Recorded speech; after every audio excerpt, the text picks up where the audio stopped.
Ta-da!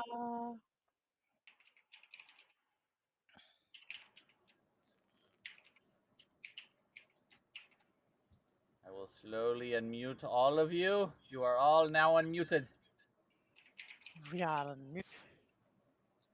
I think everybody's unmuted. Yes, everybody is now currently unmuted. Yay for the unmuting. Anyway. All right.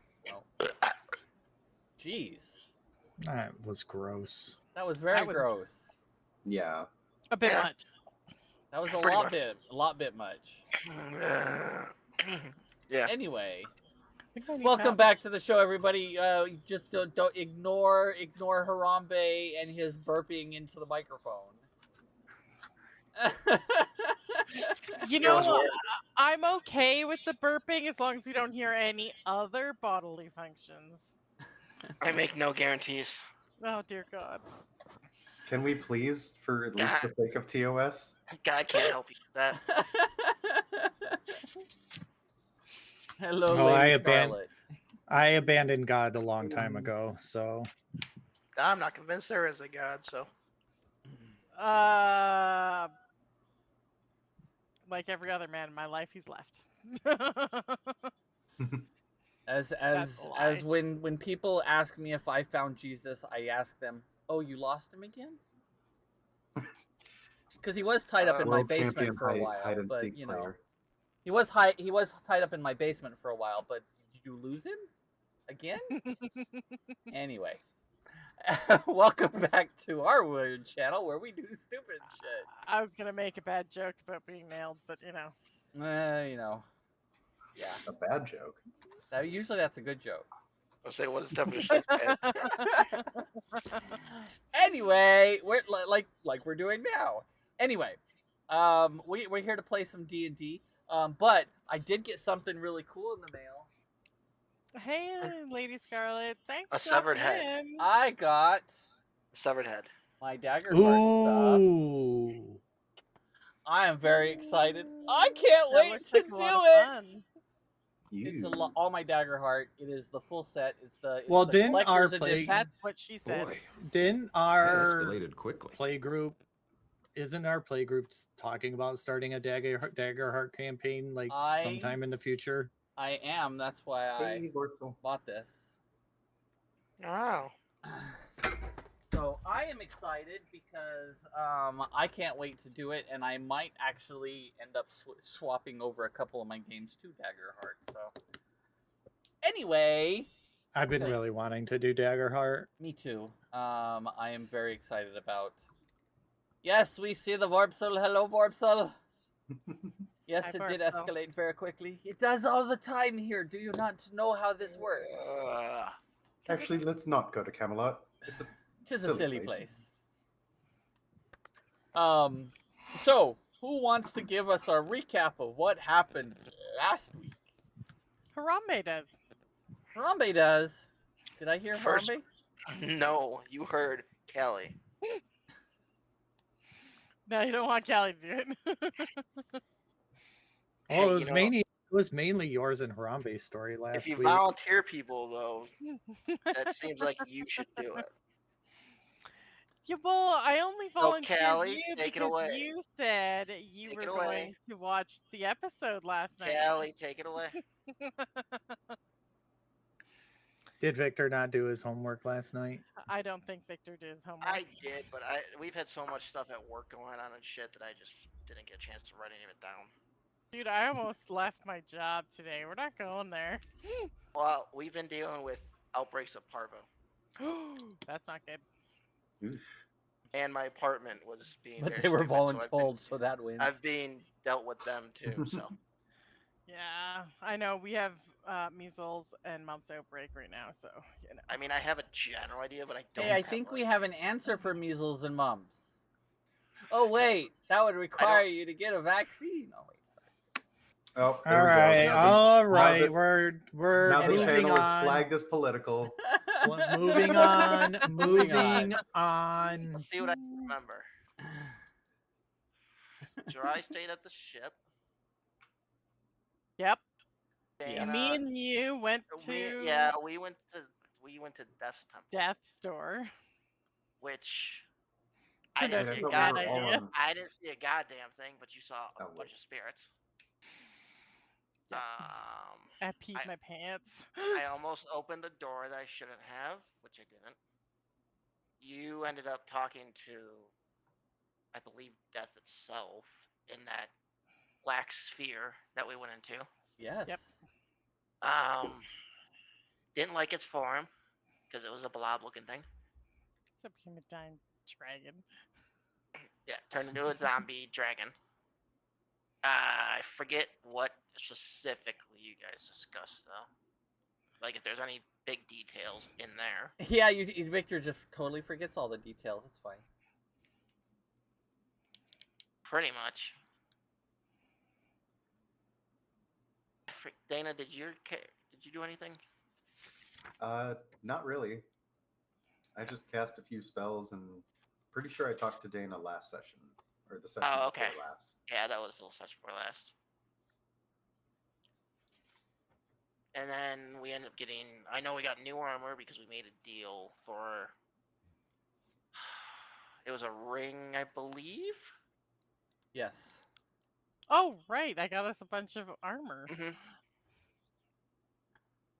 And then we didn't want to be told what the ring was because apparently it was something probably amazing. Probably. And then went back to the ship, but I don't remember what details were talked about in the conversation for Death. So I do remember. So how some about of you the guys ship split stuff. this? Shauna, what happened last week?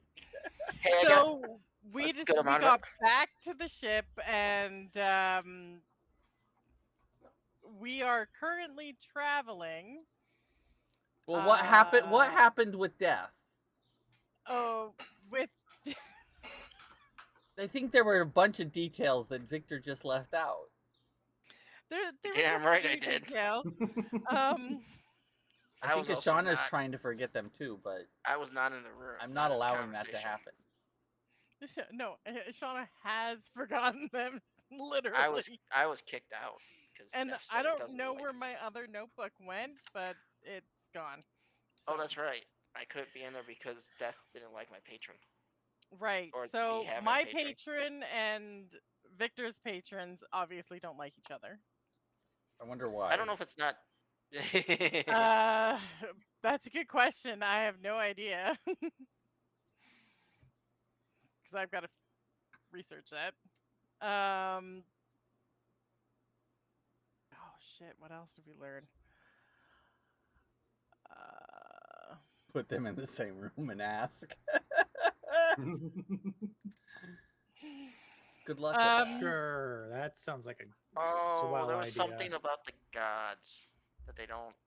Fuck. Oh, we learned that no matter what happens to the gods, it doesn't happen to Death, and we found out that on occasions the gods aren't really affected by the reset.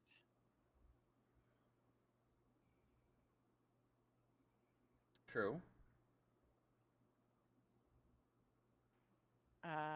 Wait, you learned that on occasion the gods aren't affected by the reset, or every time? I thought it was every time. The gods every time outside. It's every time. Okay. It's every time. I was gonna say that's news to me.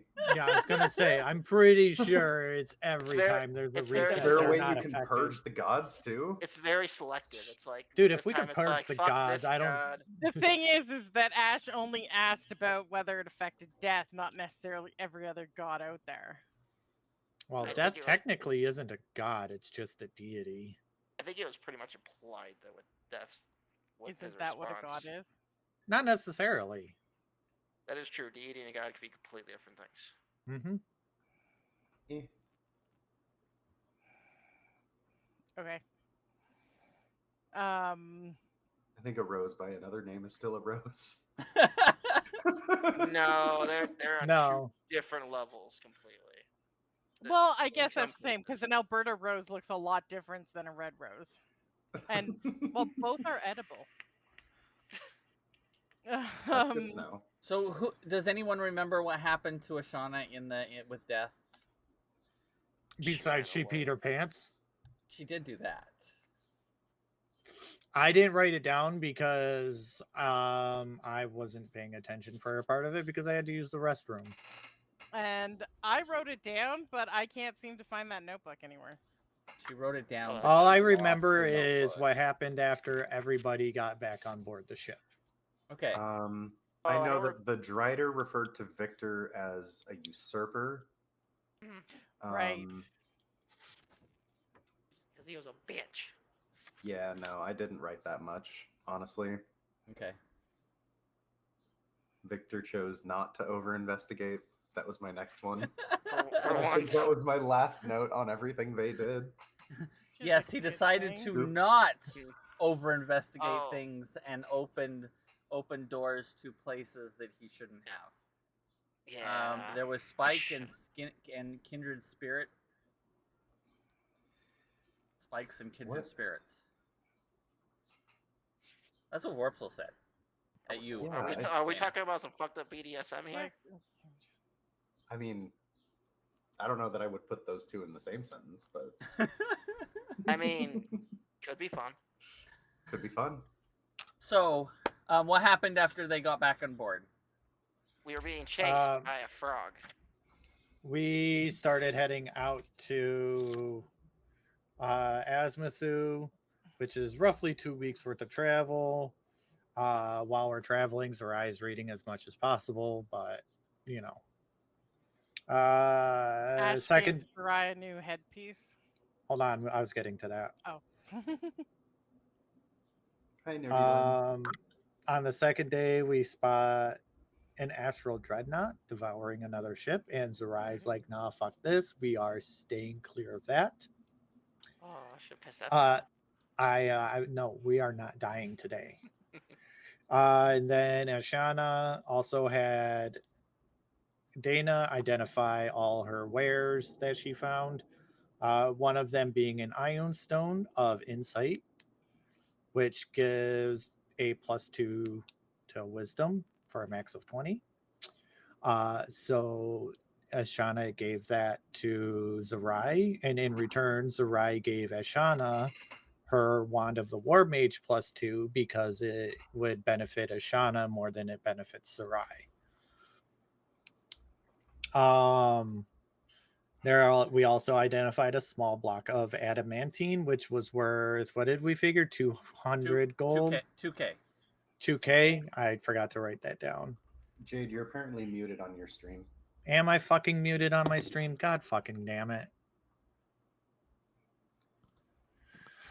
Oh, fuck me, dude. I'm a professional streamer, I swear. I'm not going over all of that again. We're just going to move on. On the fourth day, we spot a ship in the distance heading towards us. I have the navigator alter course, and that is where we left off. So, as you alter course and you're watching as this ship is still going in the same direction, it slowly starts turning in your direction. We made a friend. I remember I asked this last week. Roughly how far away is it, and can at the moment it's about 40 minutes out. And we're already traveling at max speed. You're already going at max speed. You're doing basically what would be equivalent of just under light speed.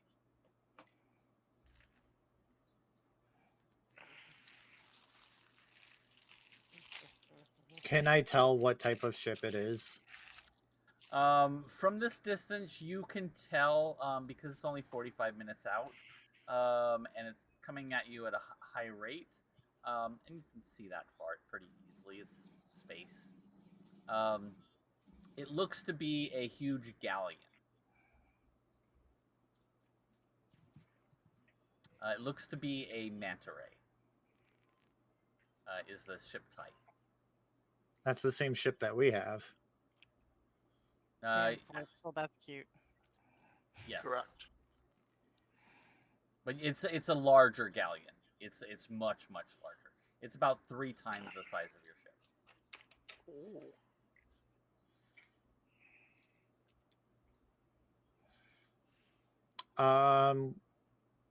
Can I do some kind of check to see if I know what its max speed would be? Go ahead and give me a. I will let you either do either survival, and because you're the captain, I will let you add proficiency, or Okay. you can do or a history check. I will also let you add proficiency. All right. So my proficiency is +3. We'll go with survival, which will give me a total of 8 plus 8.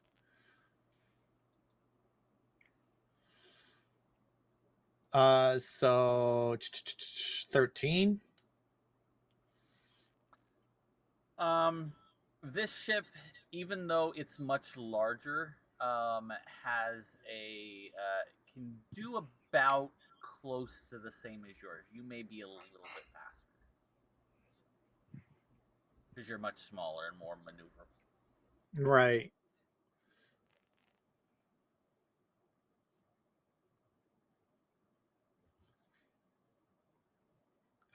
There's no way to communicate between the two ships, is there? There are ways. You can, if you can see them, there's you can do sending if you know somebody on board, or usually you can usually communicate via flags or light. All right, I'm going to have one of the crew raise the flag for humanitarian. Okay. And also runs it up the mast really fast.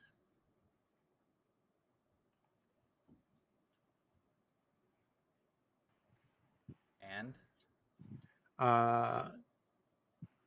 then I'm also going to make an announcement to the rest of the crew to ready themselves just in case they decide to turn hostile. Okay. Understood. Anybody else doing anything in particular? No. Okay. I'm just gonna watch. So sorry. It's been a long day. I got up at 4:30 this morning. So as this ship continues running almost straight towards you. I guess I could. I don't really. I imagine we don't have 10 minutes before we reach the ship. No, you have. It's about 40 minutes out still. Little less than 40. Then, once we're about, I'll plan for once we're about 30 minutes to interacting with it, cast an augury on as a ritual and ask it about ask the question as to whether or not treating peacefully with this ship will be successful.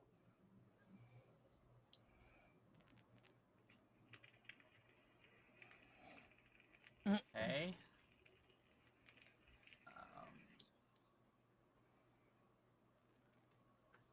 You know, I have access to augury. I just never prepare it. It's a ritual spell.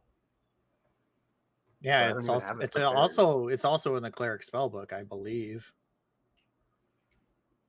Oh, mine is always prepared. What am I doing? Oh my god. I am a cleric. I am a fucking cleric main, I swear. As the time gets a little bit, it has been about 5 minutes goes by. They still are not changing course. They seem to be. They obviously probably seen your white flag go up. And you about 30 minutes out, and and you decide to cast Augury. As you throw the bones, you're throwing bones, I'm guessing, still, right? Yeah, I have like a small bag of bones, I guess, that I read. So as you roll the bones,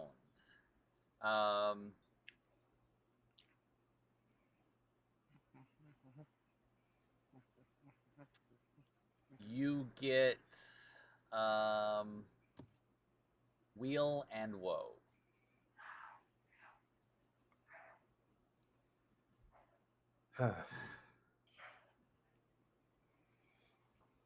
Well, fuck. We'll want That's to helpful. tread cautiously, but there's a chance we can get out of this unscathed. You are about 25 minutes out at this point. And about this time, you see a flag off in the distance get slowly raised up. It is also a white flag. But it's not going up very quickly. It's going up fairly slowly. Slowly, like cautiously slowly, or you can tell it's like purposely slowly to be me. Roll an insight check. Yeah, I was going to say, could I roll an insight check? You can roll an insight check. I got a 9. 18? 18 for Zerai. It is deliberately going up fairly slow. Deliberately. So maybe to throw us off guard. Can I roll an inside check to know why? Roll an insight. You can roll an insight check too. Fuck it, let's all do it.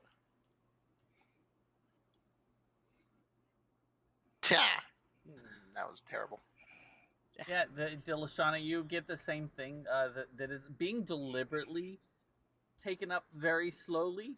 Like there's no big hurt at all.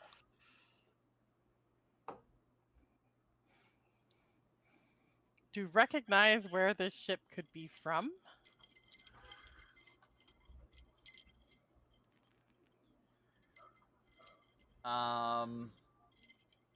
Actually, no. Can I roll investigation? You've never seen this ship before. But Victor. Yeah. The ship looks oddly familiar to you.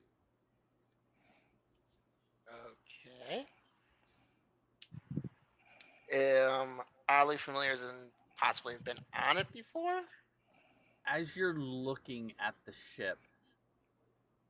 Or chased us before. You're looking as you're watching this ship from afar. Mm-hmm. You've served on that ship before. Yay! Victor backstory. But that was 3,000 years in the future. But this looks like it's almost brand new. Your boat was quite old, but not 3,000 years old. Okay.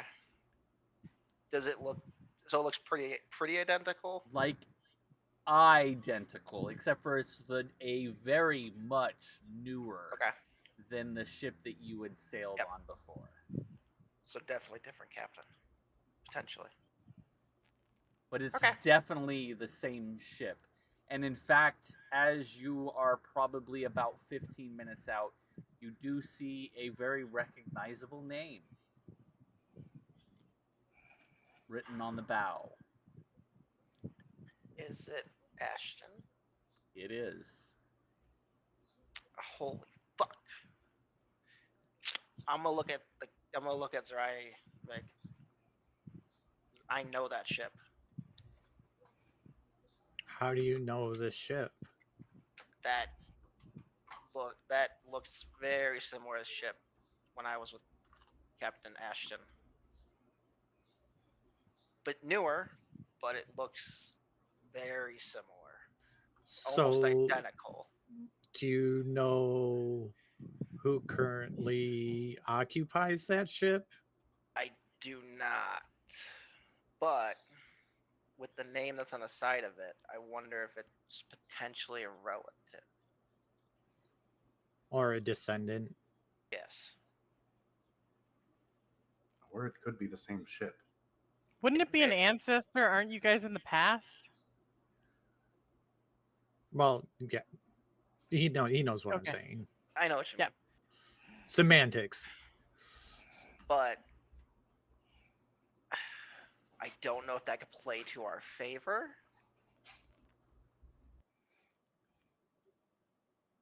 In any way, shape, or form.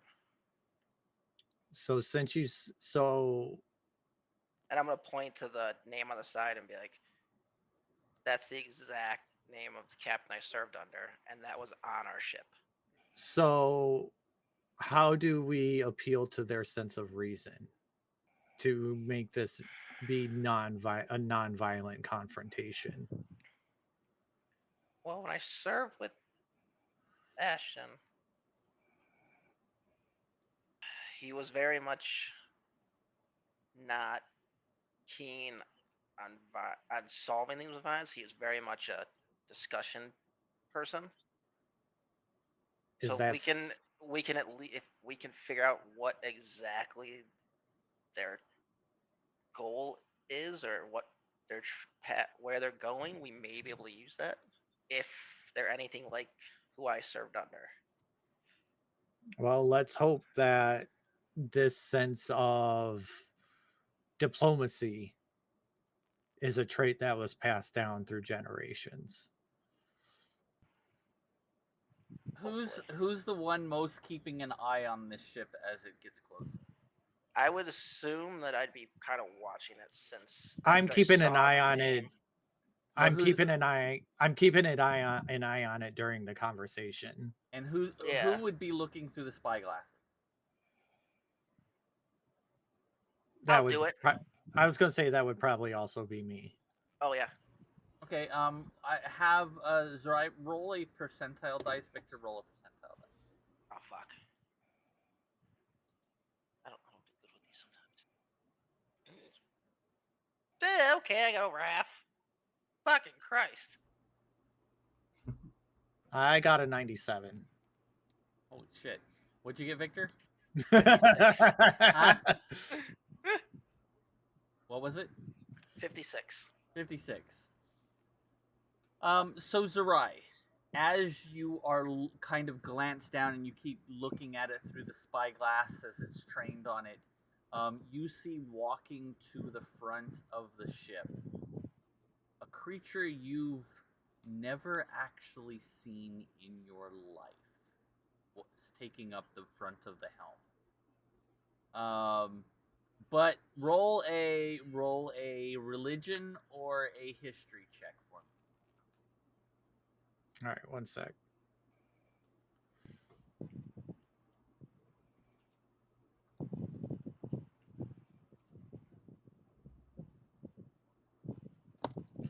History or what? A history or a religion. We'll go with religion.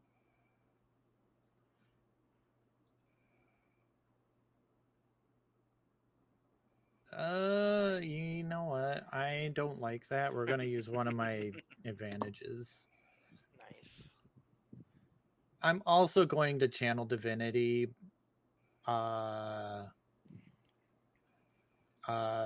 Whatever it is, knowledge of the ages. Okay. And oh crap, where is it? Where is my knowledge of the ages so I can mark it off? But anyways, I'm going to add my proficiency to the roll. So it would be a +9 instead of a +6. Okay, that's a 28 total. 28 total. As you look through this thing, the thing that steps up to the bow of the ship to look at you back through also a spyglass is a nothing but a mind flayer.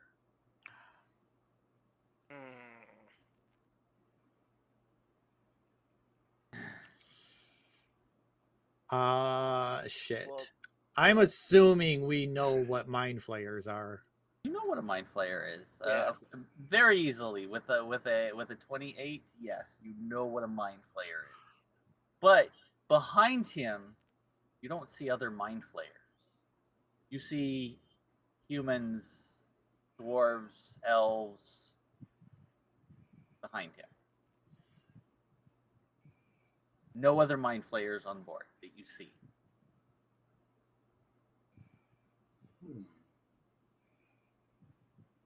I'm gonna look at the rest of the crew.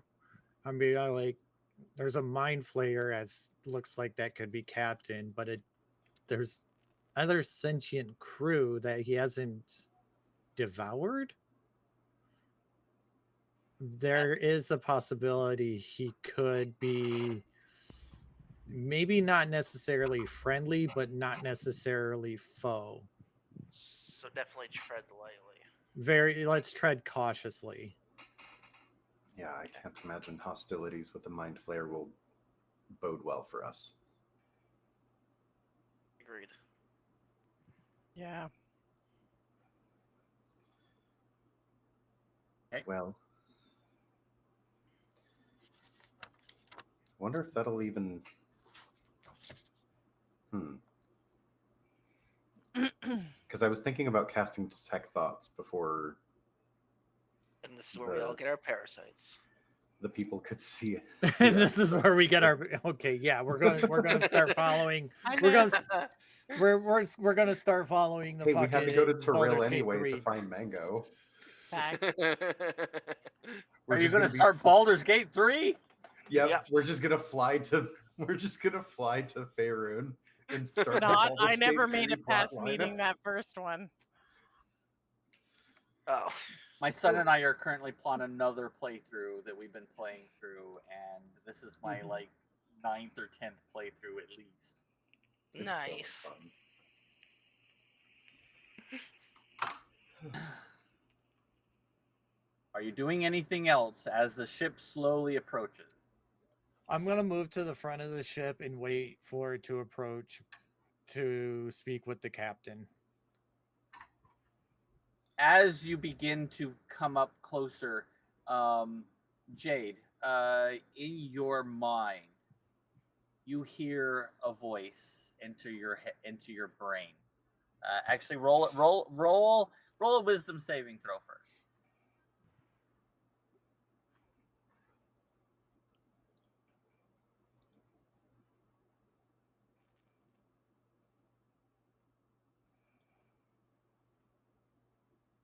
How about a 26? That's pretty damn good. I have a +8 to wisdom saves. You thought you felt something probing your mind for a moment, and then nothing happens. Was it trying to detect thoughts? It was trying to communicate, but you pushed it out of your head. Oh. Well, if I knew it was trying to communicate, I would have let it communicate. Well, yeah, but you started a saving throw because you had your, defenses up because you weren't sure, because it is a creature that can use telepathy to try to control you. This is true. And you watch as this the creature, as looking through your eye, looking towards the other ship. You see this big, large purple creature just kind of shake its head and yells. He says something to one of the other guys, and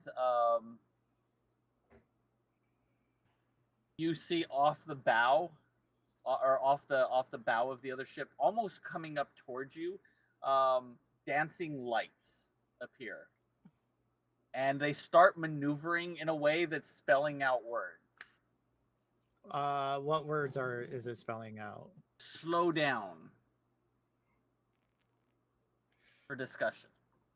Slow down for discussion. I'm going to yell over to the navigator. Navigator, let's go quarter speed. You watch as just as you are slowing down, they are slowing down at the same rate.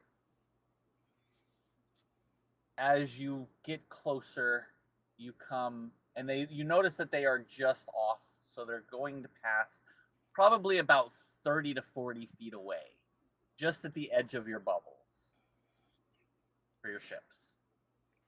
And they begin to slow even further. As a huge gangplank is brought out on board the ship, as the captain brings it out, and he's preparing to lay it down over in between your two ships. That doesn't seem like a great idea. I'm going to verbally say to the navigator, full stop. Okay. But I'm going to use message and tell them in my message to the navigator, I'm going to be like, full stop, but be prepared for full speed if things go south. You see him he goes and he's directing people to lay down his crew to lay down this large plank between the two ships, and it touches down on your ship. And he steps up onto the gangway and starts walking across, and he stops halfway. I'm going to go to the edge of the gangplank. Where is my message? Hold on, I gotta mark my spell quick.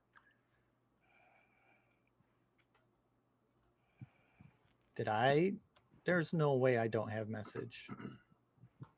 Oh, sending. That's what I meant. Not message, sending. Third level. Sending. Okay. So third level spell. Yep. As you go ahead, I'm going to look at user and be like, if a chance, could you ask him if we can check out the ship? I just would like to go on it and see it one more time. Let's see where the conversation goes first. As I say that as I walk past Victor, and I'm going to approach and step onto the gangplank and look at the creature and introduce myself as stoically and as poised as possible. So as you watch, you notice that he's wearing this mind flayer is wearing really long robes, and he's walking with a very, very prominent.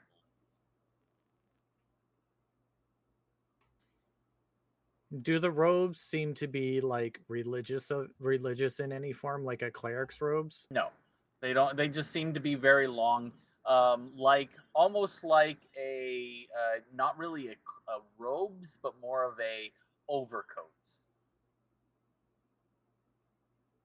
Long, and they seem to be almost to his as you look down to his leg. One leg? And yes, a he has one piece leg. of wood. Does he have a peg leg? He has a peg leg.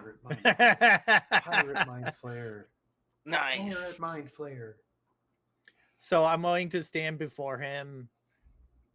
Well, I'm going to stand on the edge, not approaching, but I'm going to stand before him and introduce myself. And I'm going to just kind of poise myself in like a proud, like, not necessarily like, I'm just going to be very stoic. I'm going to be very confident. Okay. And I'm going to introduce myself. Who goes there? I am Captain Zerai of the Evergiven. Please state your business. Kind of stands up just a little bit more, and rises to his full height. As he's looking over, he kind of glances around your ship. Up one side, all the way down. You watch as he is taking measure of your entire ship. Aye, Captain. Come on over. I will cautiously approach.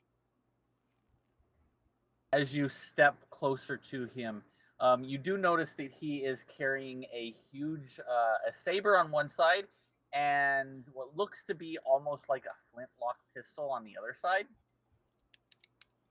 Damn. Ash is gonna lean back on the side watching Zerai and start cleaning her crossbow. As you approach, you also definitely get a whiff of, yeah, he's been out here in the sea way too long. So he needs either prestidigitation or a shower. Probably both. Pirate life for me. As you begin walking, what languages do you speak? Common, Draconic, Goblin, Infernal, Sylvan, and Undercommon. In Undercommon, he says, "Captain Zerai, it's been a pleasure finally finding." I'll reply in Undercommon to keep the flow of conversation. How long have you been looking for me, and for what purpose are you looking for me? A little bird told me, as it were. But my name is Blackbeard. Or some call me Blackbeard. I have been known by other names, but that is what I go by now because it sounds cool. And I just kind of giggle as he says it. I'm like, I mean, sometimes you have to take the name that intimidates others. Supposedly we was something of a pirate at one time, so I'll take the name for myself. Can a mind flayer even have a beard? No. He has tentacles. He has tentacles. Yeah, And all his of skin is blue. are pitch His black. skin is like a bluish purple. Like Yes. most mind flayers have like bluish purple skin. Mm-hmm. Definitely could look the part. Because he also has a peg leg. Damn. So Captain Blackbeard, what is this you've heard? I'm still speaking in Undercommon, of course. What is it you've heard about myself, and what is it you seek? I've heard that you know how to get to the future. How to get to the future, huh? That's rather difficult. Where did you hear this Let's from? just say that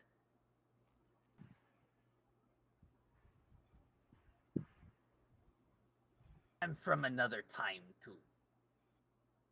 Oh, so you're stuck here just as us. I've been here a lot longer, I'm sure. Oh, So, I'm sure. We've only been here for less than a year. there's not a lot of time travelers, if you get my meaning. It feels like my crew here is just a victim of circumstance. I can't tell if we were sent here on purpose or on accident, to be honest. We were just trying to go back to our home port at the Rock, and we were sent here to this time. So when are you exactly from? I don't Roughly know exactly. I do know a little bit, but they were rather vague in telling me the whole story. We are roughly about 3,000. We are from roughly about 3,000 years from this in the future from this current time.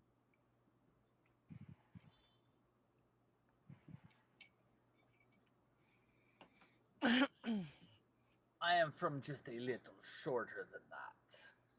Roughly about 2,500 years. As to your other question, if we know how to get back or if we could assist you in that manner, that is still an answer we are seeking ourselves. So how did you come to be here? Let's just say somebody we knew sent us here. By like I said, I can't tell if it was by accident or on purpose. So could this person get us back? Quite possibly, but we haven't discussed it with them yet. We are kind of in the middle of preventing the destruction of said universe. He kind of folds his arms. And how do you propose that? There's somebody who is currently trying to take the position of a god. And once they accomplish that, it will reset the universe. And myself, yourself, your crew, and my crew, and everybody across the known universe will cease to exist as it resets. And everyone's crew. The whole world's crew.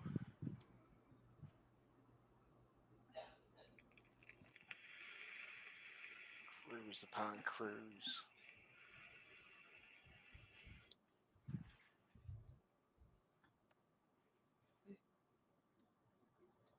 He kind of stops for a moment.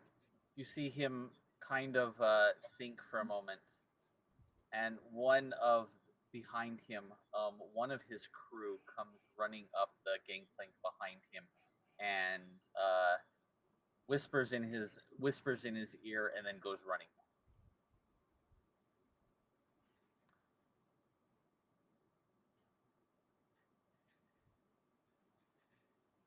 So,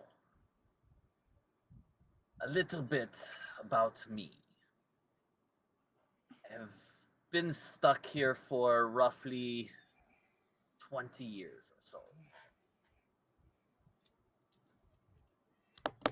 We were dragged here through a unfortunate event with an astral dreadnought. Seems this astral dreadnought. Wait, you mentioned an astral dreadnought. We just passed one on our way here, probably a day's travel away. But we have found many, and we have taken down a few. Hard things to kill, those are. So it was smart for me to avoid it when we spotted it. Avoid them like the plague, unless you're us, and we want to hunt them and hopefully get back. I give a little chuckle. You guys do seem like the bunch that would take one on, but I digress. So,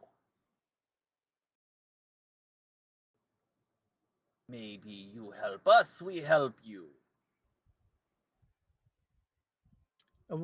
How would we be of assistance to you? You know how to get us home.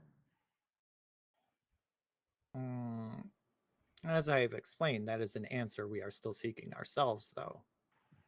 But a possibility is better than no ability at all. I'm being completely honest with him. I'm not trying to fabricate things.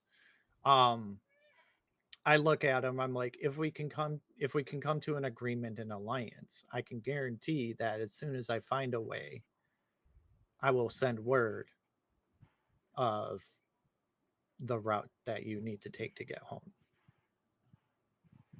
That I give my word as a captain.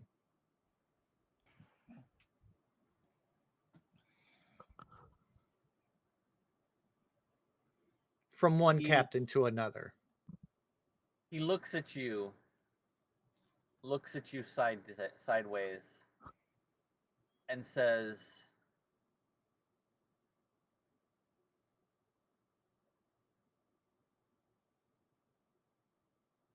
let me talk to you in another way. Do you let him probe your memory, your thoughts? I will cautiously let him, but as soon as I feel something out of place, I will try to throw him out. Okay. You see him looking at you, and in a moment later, you hear in your head, Mm.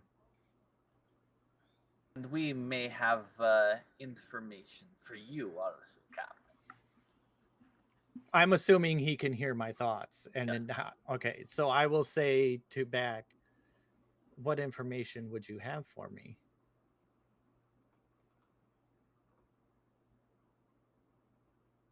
He says, in your mind,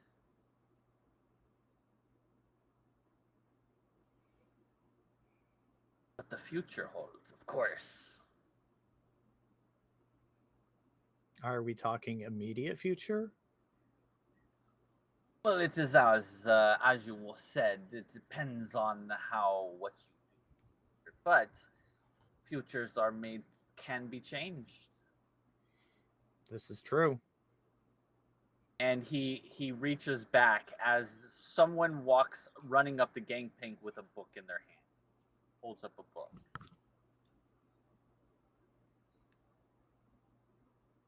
I'm assuming they hand me the book. No, he's holding the book. Oh, he's holding the book. And he kind of taps on it a little with a finger, and he says, "One captain helping out another." And he hands you the book. I take it and kind of gently, kind of like nod and thank you, and I read the cover. And it is a annotated history of a crew who was near Azmathu as it was destroyed.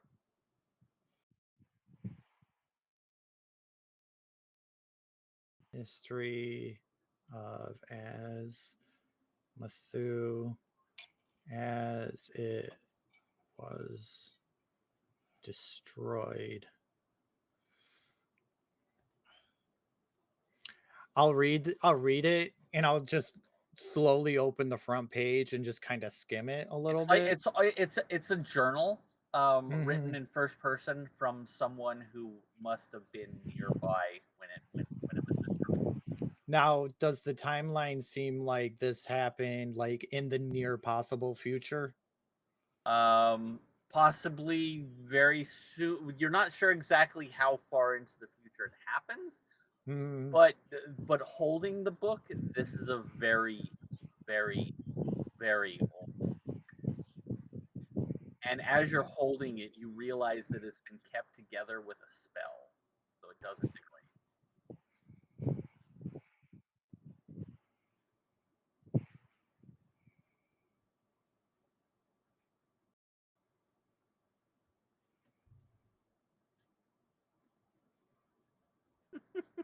I'll slowly close the cover, and I'll gently close it, knowing it's somewhat fragile.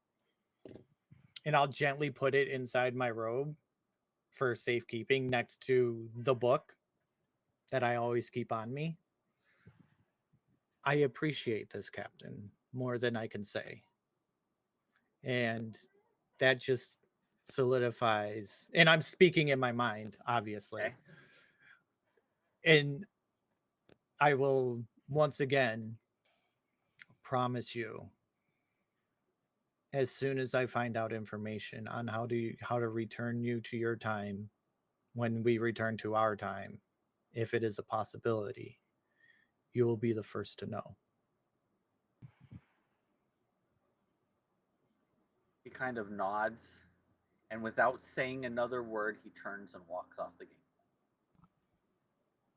As he's walking away, is he still in my mind? Maybe. As he starts to turn and walk away, I will thank you for your assistance, Captain. He kind of just puts his hand up and just keeps walking off. I'll slowly turn and start walking back onto the ship, and as I do that, I'll pull that book back out and start reading through like the first pages. As soon as you step off, the plank gets pulled up, and you hear in your mind, "You know how to get the hold, Captain." Before they leave, Captain asks. I'll reply back in my mind, since I've seen your face, I can contact you anywhere in this known universe now. Just nods. And you totally forgot Victor. Yep. Sorry, Victor. There That's were all right. more pressing matters. I'm sure we'll see them again. There is a chance. I assume we start going about our courses. And yeah, he as soon as the gangplank is up, his ship begins to drift away from yours, and he starts giving orders. Well, he starts just pointing, and people are just doing. I'll wave over to the navigator. Half speed forward until we are out of range, and then go to full speed. And you shortly thereafter go back to full speed, heading back to Azmathu. I'm going to wave the rest of this crew, like these people, these yahoos together, and I will start relaying all the information that was given to me through the captain. And I'll also show them the book that he had given me. Okay. That seems helpful. It does seem helpful. It seems very helpful. And he seemed very friendly for a mind flayer, I will say. I didn't feel at all threatened. That's a good thing. It's rather unsettling, though. Why would he seek to help us? It's mutually beneficial. If we are able to, he knows, he might know of what we are possibly doing here, and in short, by helping us complete our task, if we find a way back to our time. I also told him I would let him know as soon as I found out how that is possible. If he's being honest about being from a different time. I mean, the book he gave us claims that Azmathu was destroyed, and this is an eyewitness account. So clearly he must be from a time ahead of where we are now. And there is magic in this book that has held it together. It is very old. So it is very possible that he's telling the truth. Sometimes I don't look a gift horse in the mouth. Until he otherwise proves, I'm willing to trust him. It's a mind I suppose player. I can't be one to comment on finding random people in and amongst the astral sea. I feel like I would still be kind of in a daze after seeing that ship again. So, like, in the conversation, but also kind of not in the conversation at the same time. Victor. Yes, Captain. You said that was your old ship, correct? That was, yes, and I know a much nicer version of my old ship, but that was the ship I was on before I joined you. Did anybody on your crew tell you roughly when that ship was commissioned? Can I roll a history check? Roll a history check. No. No. Actually, you know what? I want to reroll that. Hold on. I mean, it's your ship. Fuck. Jesus Christ. How many more do I want to use? I think I have one more. Do I want to use on this or just? Fuck it. Actually, because you did do it, I will give that. Oh, actually, okay, never mind. There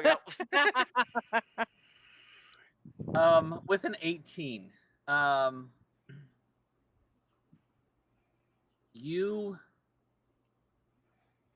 realize that your ship was probably about, it was commissioned about 500 years before you were on board. It was a very old ship. Okay.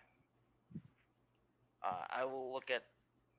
There I'm like about 500 years before I was on it. Well, he claimed to be Ish. He claimed to be from roughly about 2,500 years from this current timeline that we're in now. So that does check out. What did you say his name was? He said his name was Blackbeard. Which is kind of ironic because he doesn't have a beard. Is there a chance that he would have had a different name? Just for you, DM. Any chance they would have had a different name that I could roll to see if maybe it's somebody that I'm familiar with? Because it was 500 years. Or no? You know that your captain. There were people that before him that owned it. But you don't know who they were. Okay. Because it wasn't really brought up because he's the captain. But you Right. did know that he had actually purchased it from somebody else. Okay. I was just wondering if it was maybe the same. And your captain was Elven, so okay. He was probably bought it from the original owner. Gotcha. Okay. Which could have been the Mind Flayer. It very well could have been. Because elves live to be like 1,000 years fucking old at this point. If we run into him again, I'd like to talk with him a bit if possible. I have a feeling our paths may cross at some point again. He seemed rather interested in finding a way back home, back to his time. I'm just concerned that he was able to know so much about him and we haven't heard anything about him. Well, given the nature of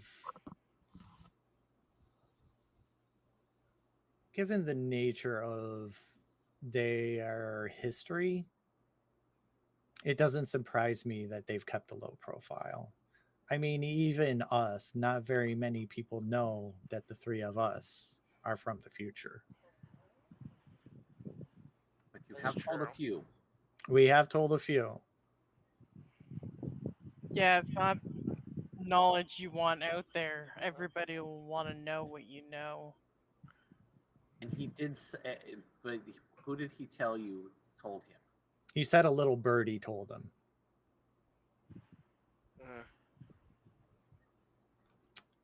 The only people we've really told about being from the future are Ledem. We've told Ledem. We've told the dragons, and we've Didn't we tell Rock and Stone? No. Bean knows. Oh, I thought we did tell them. Wait. I can't remember. Did our own burb fucking sell us out? I'm thinking so. If that's so, that's hilarious. Her and her T-pose. Please tell me our own burb didn't sell us out. I can neither confirm or deny anything. That sounds like a yes in my We're going to have to talk to this burb when she gets back.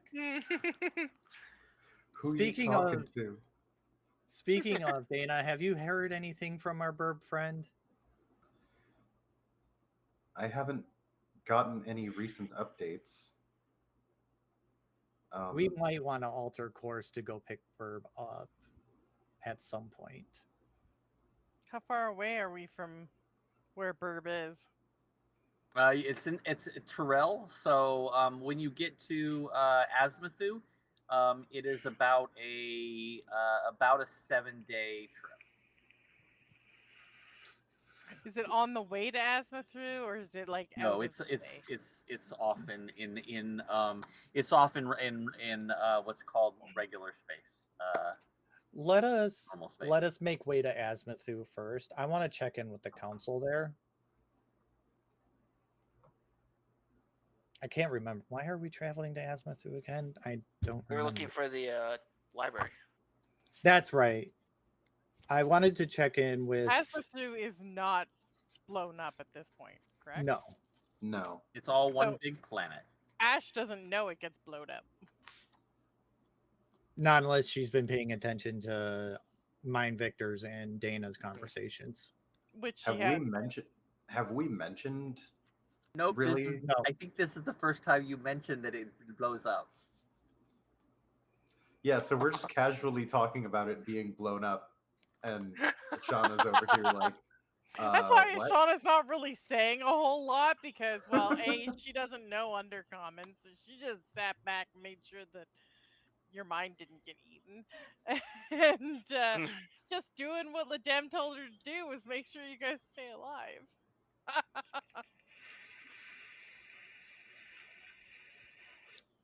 Well, it's going to be more keeping those two alive, as Zerai just can't take damage right now by any means except for through Kaladim. So Doesn't necessarily mean that Mind Flayer couldn't actually like stick his fingers in your brain and screw it up.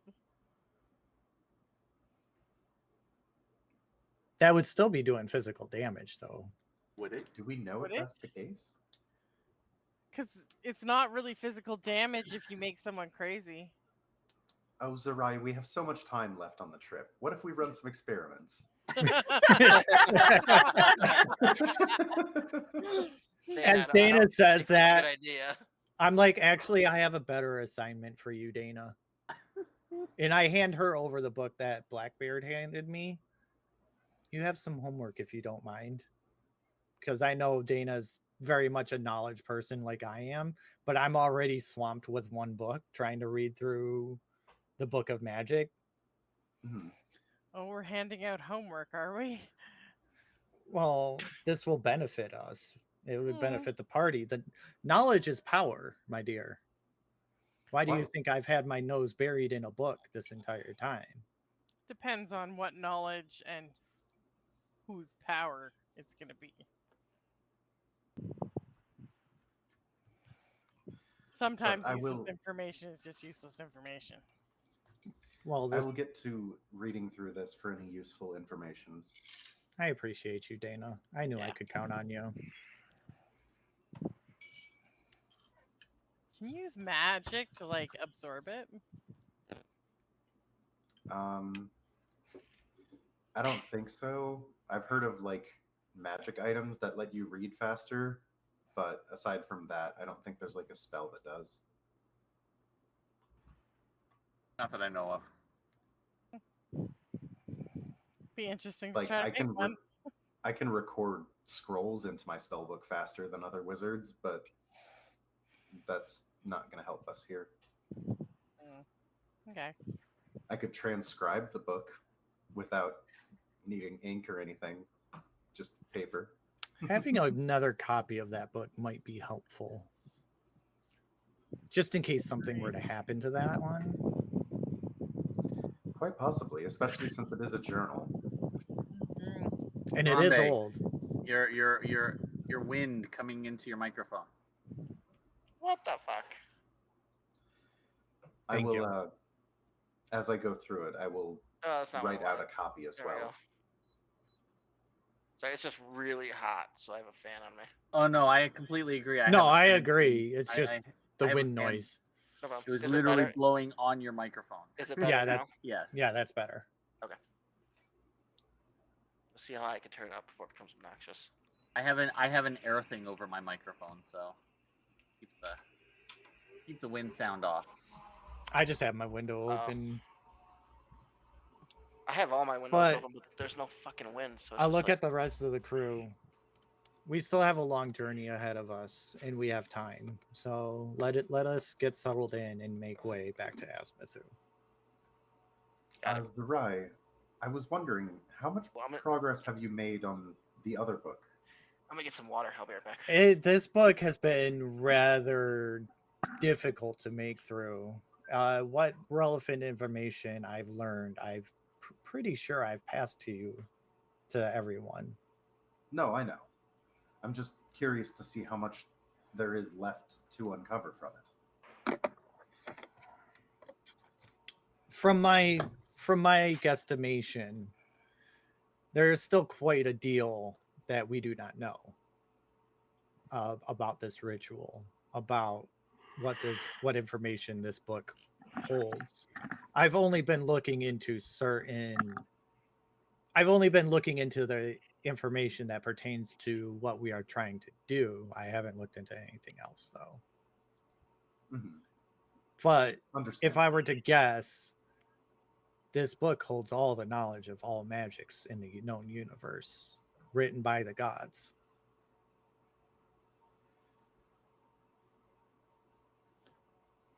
It does seem like quite a powerful book. With what I've seen so far, it is indeed quite powerful. I am wondering how Kaladim was able to read this book so fast. Or did he only transcribe and read the parts that pertain to what he has set out to do? Maybe once you've finished going over the ritual, I can look over the other parts of the book. So see. Jade, you had once done detect magic on this. This was the most bright thing you've ever seen in the universe. Right. Like, it blinded me. It was literally blinding. The most powerful artifact ever created. Right. It was literally created by the gods. So that would explain why it is such a strong, powerful artifact. As I'm reading, from here on out, I just had a thought. I'm going to be looking up and seeing if I can find ways to counter this ritual, because there may be it may explain how to do the ritual, but it might also hold the key as to how to counter this ritual.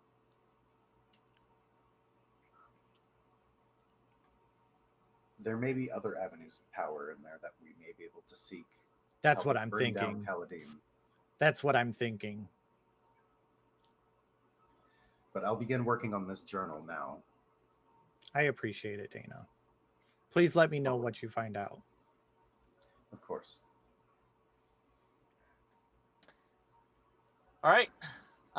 So you continue on with your journey.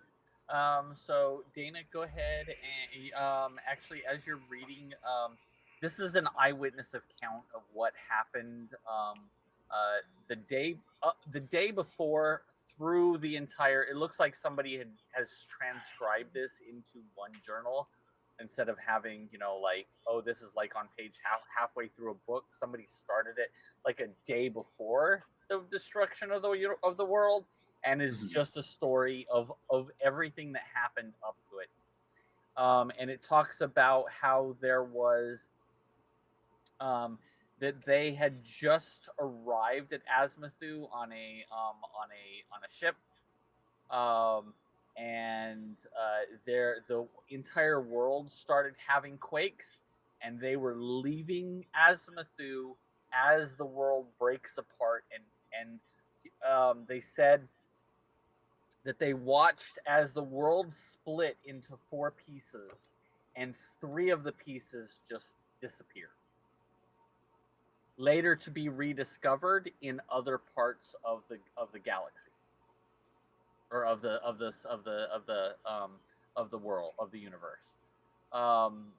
Roughly about 14 days of travel at light speed from each other.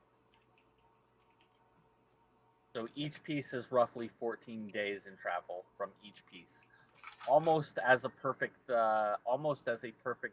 square.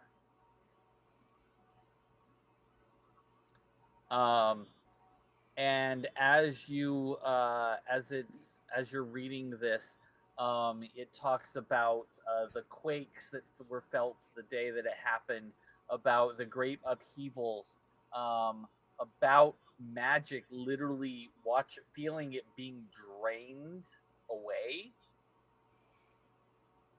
from where they were, and them just escaping as their ship was losing power, and they got off planet just as the power was sucked off this part of the world. And as they're talking about this, you're realizing they're talking about the no magic world, which is tell you which part of that world it is in 1 second, because it's this one. And oops.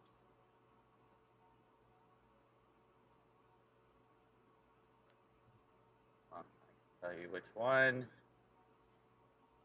I have to bring up my notes. It was Zardia. So they must have been the world of Zardia from 3,000 years in the future, where no one ever goes because there's literally no magic there anymore. Mm-hmm. I'll be back real quick. Okay.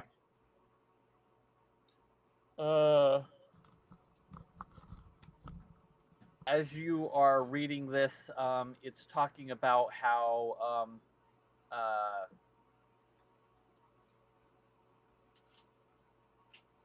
he doesn't know where the rest of the pieces went for many years. That they finally found the other pieces for roughly 14 days and light years travel from each other. And they are they each had their own abilities, just like you had in 3,000 years in the future, where one planet, Aria is the tech world, but no one's allowed to go there anymore because they are very secretive. Ishgard is the island world that's surrounded by an entire wall of dark magic. Zardia, the world of zero magic, but no one can go there because as soon as they get close, their ship literally becomes null and void of magic. Magic can't, once you go in there, nothing ever comes back out. And Talia, the world of pure magic, where spells are a lot more powerful than any other place. And that's what you read. Basically, it's things you knew, but you didn't know exactly, like, you didn't know how it happened. And they have a date that it happened. And it is roughly about 6 years in the future.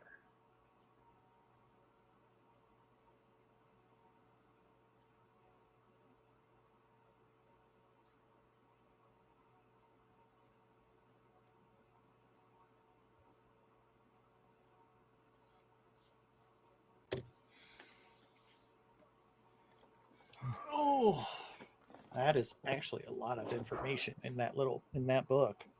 Yeah. It's amazing what you get from a first-hand account. Yeah, for real.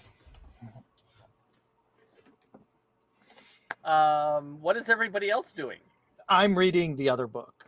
You're reading the other book. What are you reading about? I'm trying to look up. I'm trying to see if I can find a way to counteract or counter the spell by some means. As you open the book and you're looking for something completely different, a new.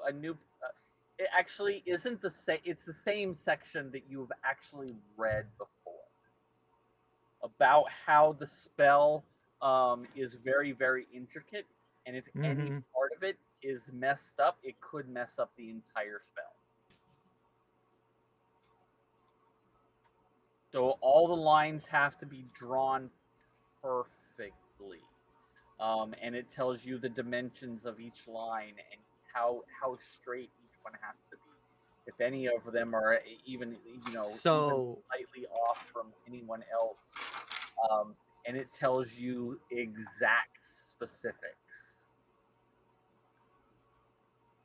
Like, does it mention to the micrometer? Does it mention that the sacrifice for the spell has to be present during these parts of the ritual? Does not say. It says, well, the person that has to do the spell has to be present, obviously, but anyone can create the lines as long as the final spell is cast by the person. spell is completed by the person casting the spell. Because it looks as though this is so detailed that it will take probably someone several years to get it perfect. About 6.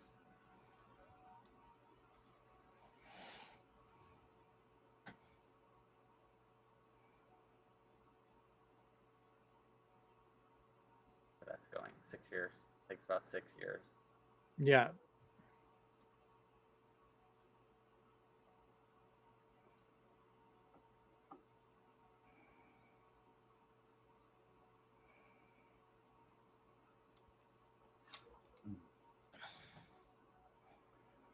So we still have a little bit of time to track him down.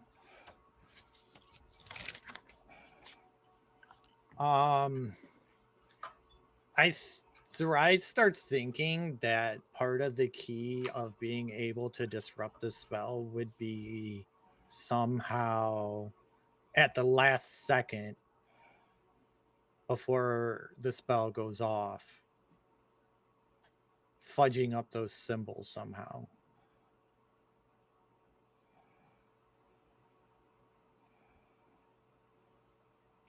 Yeah, that might work. Stop it. Yeah, stop it. No, godhood for Stop you. Smudging it. I'm not touching it. I'm not touching you. But we have to also find out where Kaladim is going to be casting this spell.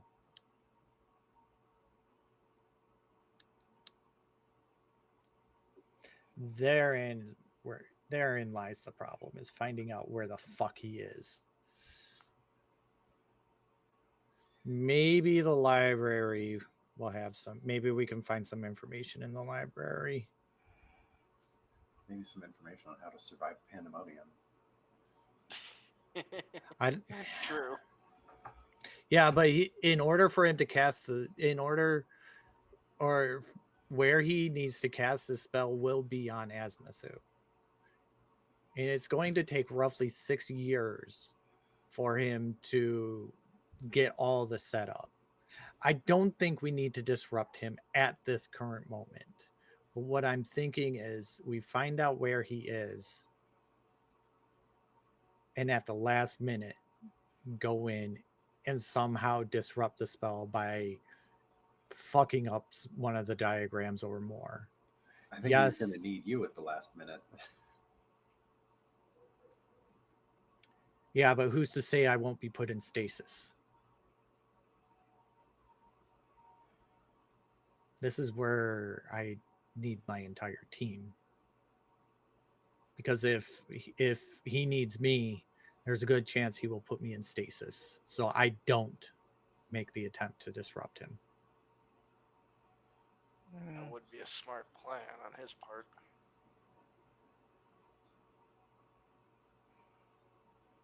I mean, we do have people who are very stealthy. I look over at Ashana.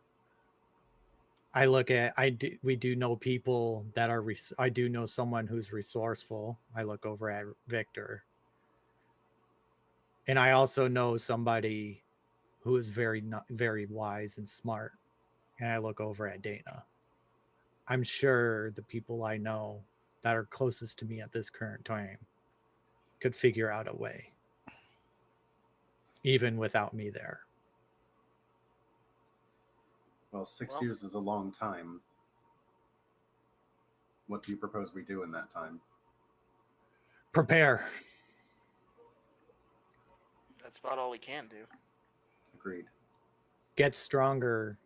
Maybe we go visit the labyrinth for a year or two. Fight there for a while and get stronger. Maybe even get some more runes to help us in this fight. Or I don't know if we can handle more of those. Well, I know one of us can.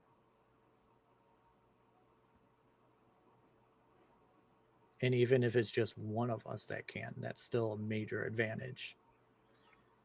It'd be better if the one of us who could was you.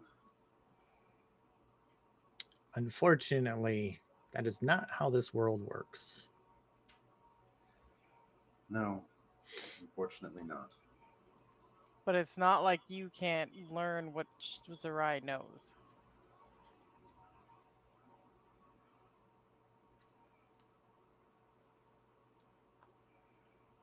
It's possible we can prepare for this as best we can. It's about all we can do.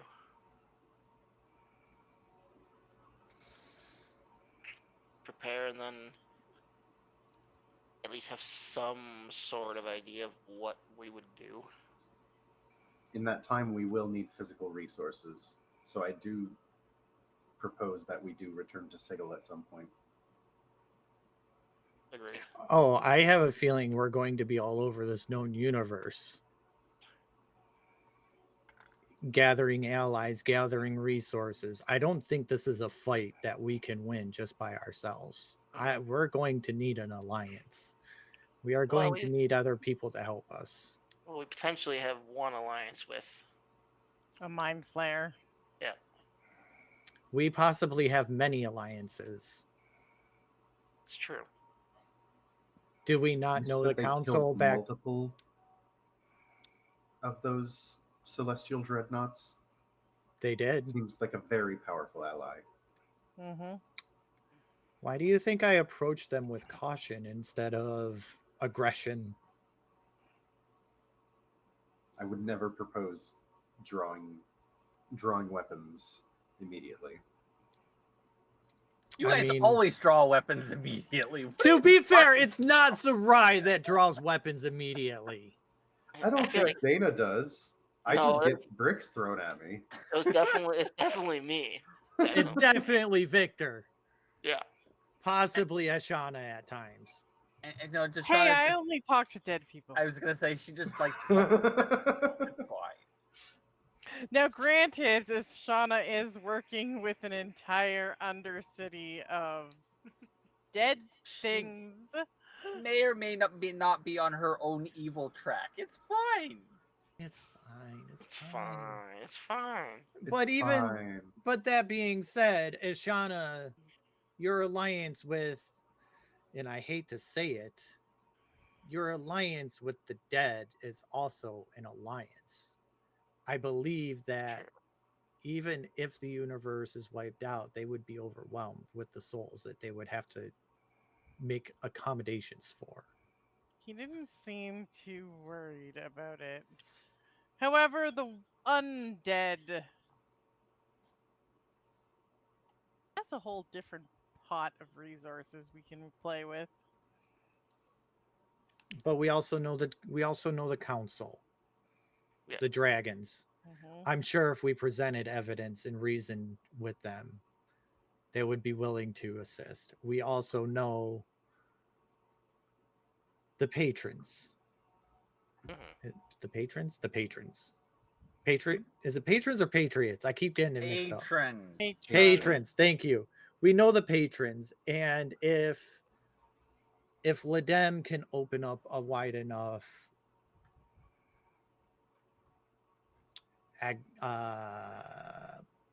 way for them to leave the labyrinth, we have very powerful allies there. It's true. Granted, the universe ending may or may not affect them, as we know. But I'm sure they would rather listen to reason and know of or determine their own fate rather than leaving it to chance. That's true. They seem like the people that don't like leaving things to chance. And they have struggled and survived for far too long to leave something to chance. They are the type of people that would go out swinging if they had to. And we've witnessed this.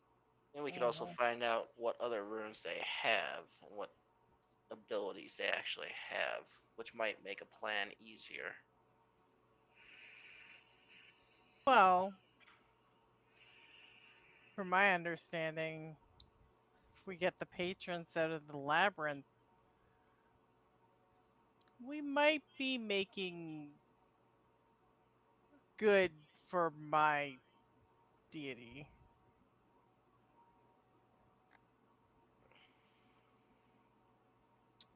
If my only concern with so many patrons leaving the labyrinth is the patrons have a grudge against the gods. I don't see how that's our problem. No, inadvertently.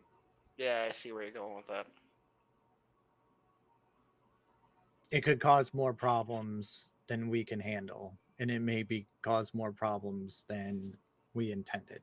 But that's what we were doing in the first place, me and Ladem, when we came across your unfortunate run-in with the dragon. Yeah, however, Ladem was only taking a number of people out of the labyrinth at a time, not the entire population of patrons at Correct. once. Well, that's because we didn't know how to do it. If we open up the labyrinth, it's not just the patrons that live in there. If we open up the labyrinth, then death will seek access. Well, we also... Yeah, but like I'm saying, we're not just getting patrons out. We need to find a way to get all the patrons out, not all the other shit.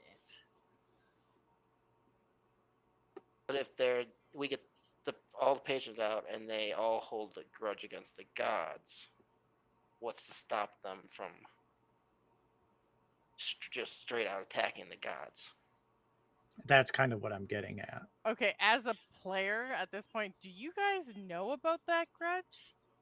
Yes. Do we all know about that grudge? Yes. Yeah, I think it's been mentioned. Just had to redouble it. Between the gods and the patrons? Yeah. Yeah. Yeah, everybody knows about it. Everyone definitely knows about it. So if we let them out, they may not necessarily... They may do the exact same thing, but... hate to say it, that's what I was hired to do. That's the whole reason why I spent the last 20 years with Ladem, was taking patrons out of the labyrinth. Right, but we have no guarantee they would just help us. They would help us to the point where I feel like they would help us to the point where it would possibly stop a catastrophe. But once that is done, they would go about their own agenda. So I think maybe having the patrons as an ally is also using that specific ally as somewhat of a last resort. Just in case type thing. Yeah, just in case, but because of the possibility of the chaos that they could cause, because it could actually cause more harm than good in the end. And this is where chaotic neutral is not necessarily the best place to be, because... Oh no, Zerai is... let's get this job done. I don't care. Zerai's chaotic. Zerai's chaotic good. Yeah. She's all about the chaos, but she also is looking out for the benefit. She's looking at the bigger picture and seeing how everything could benefit.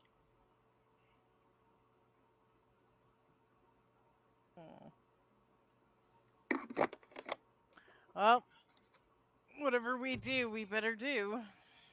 I mean, it turns out in the end, it'll be from the way it I'm assuming Dana has discussed her findings with everyone. Yeah. Oh, I'm guessing I mean, I don't know. That's up to her. That's why I'm asking Winby. Out of everything I've found, I definitely shared all I would obviously discuss my findings with everybody too. Like, as I find out information, unless I'm separated from the group, but as soon as I find out information, I would relay it to everybody in the group setting, like while we're in the middle of a discussion. So that being said, from what it sounds like, between what me and Dana have studied in our respective books, we have roughly about 6 years of time. Yes, that does not seem like much, but 6 years also is a long time if you break it down. Oh, that's 6 years till the destruction. We don't know the possible destruction.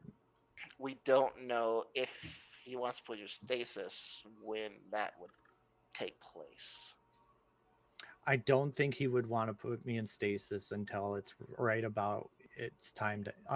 I don't think he wants me there until it's time to happen. I think by doing that, it is too risky for his plan. Because he knows if he pulls me in, I believe he knows that if he pulls me in, there will be other people coming to intervene. Okay. Ash gonna look at Zerai. But how long can the rest of the universe live with this power vacuum of a missing god? Honestly, it might be a struggle it might be a struggle they have to deal with for the time being, as much as I hate saying that. But how 6 long? years in the grand scheme of infinity is negligible. The gods seem to be making do. The gods will do what gods do. That doesn't make any difference. What I'm saying is is there a timeline between killing and having that void and finishing that ritual? Is it only the 6 years? From my understanding, as soon I could be wrong and there might be something in the book about it that I haven't gotten to. But from my understanding at this point in time, as soon as either A, the ritual fails, or B, thank you for the biddies. I appreciate it. Thank you so much. From my understanding, whether the ritual fails, sorry, the notification threw me off for a second. Whether the ritual fails or succeeds, the results will be felt immediately. So if the ritual fails, the god that is captured will be released and the power vacuum will cease to exist. And the same can be said if the ritual succeeds. Thank you for the biddies. So if the ritual succeeds, then the vacuum will disappear, correct? Succeeds or fails, the vacuum disappears. Because the god will come back. Exactly.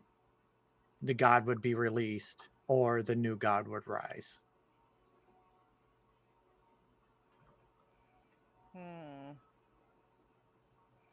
Okay.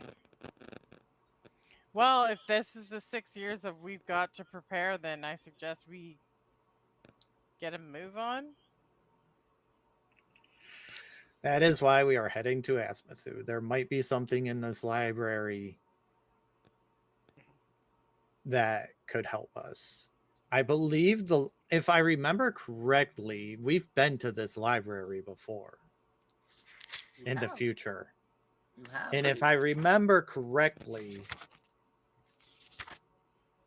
this library is in Aria. It is. No. It's in Ishgard. It was. Ishgard. It's in Ishgard. We might have to. Well, Ishgard's not surrounded by the dark wall at this point in time, correct? That doesn't appear. It doesn't appear until after the worlds are destroyed. After the worlds are destroyed, it's just so we should. Ash hasn't been here, has she? Because Ledem's not the librarian. You were here briefly after. No, you haven't been here. You have not been to Ishgard. Or Asmathu? Well, no, Asmathu is the whole world. You have been to Asmathu quite a few times, but never to Ishgard, because you've always been to the North Pole. Oh, okay. Where the gate is. I say, I look at the rest of the crew. I say, one, I would like to stop back in Aria? Not Aria. I think it was Talia? Targa. Targa was the city with Targa's the council, right? Targa's the city. Talia is the world. Is the area of magic. Targa is the capital city. Okay, I say we go back to Targa. I would like to speak with the council. I would like to at least relay some information that not everything we know. I would like to keep some information close to our chest. Kind of the stuff that only really they need to know. Like, I would like them to not know that I have the book in my possession. Mm-hmm. Hey, player needs info. The council doesn't want the patrons out, correct? No. Not exactly, no. If I remember, know this. Although Ledem has helped the council on many occasions. Because they don't want a war, because this is a world of peace. And in letting them out invites war to their doorstep. Okay.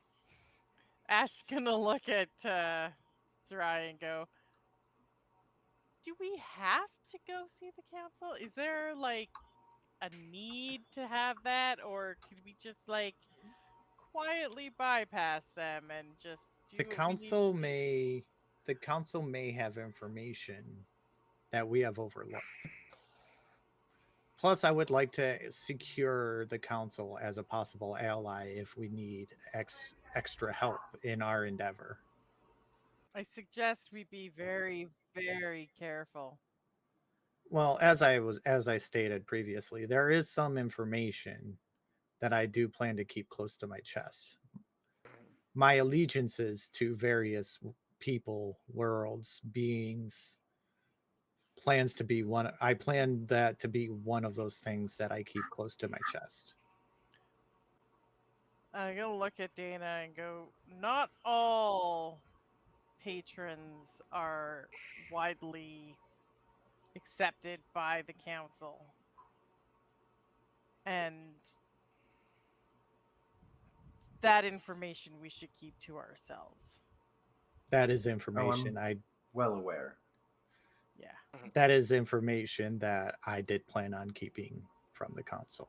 Same with I would recommend any of patrons. As far as the council knows, the only contact with patrons that we have, best to council's knowledge, is Ledem and the people we met while in the labyrinth. However, let's keep that to a minimal. They don't. I do not intend to let them in on my plan of calling upon the patrons as an allegiance if need be. Same with the idea of being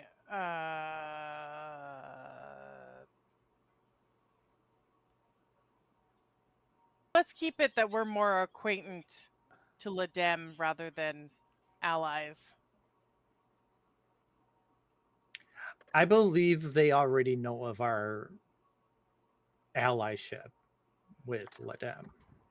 I'm pretty sure they are aware of that fact, at least to a certain degree. To a certain degree, yes. I don't think that having an allegiance with Ledem, or maybe your odd patron here and there, would bother the council very much. However, don't think it would, but I do think they would try to use it as leverage for their own agenda. The council can't they can't leverage against me. I am my own person. No, but like you said, information's power. Let's keep ours. That is why they are not to know about the book or the knowledge we possess.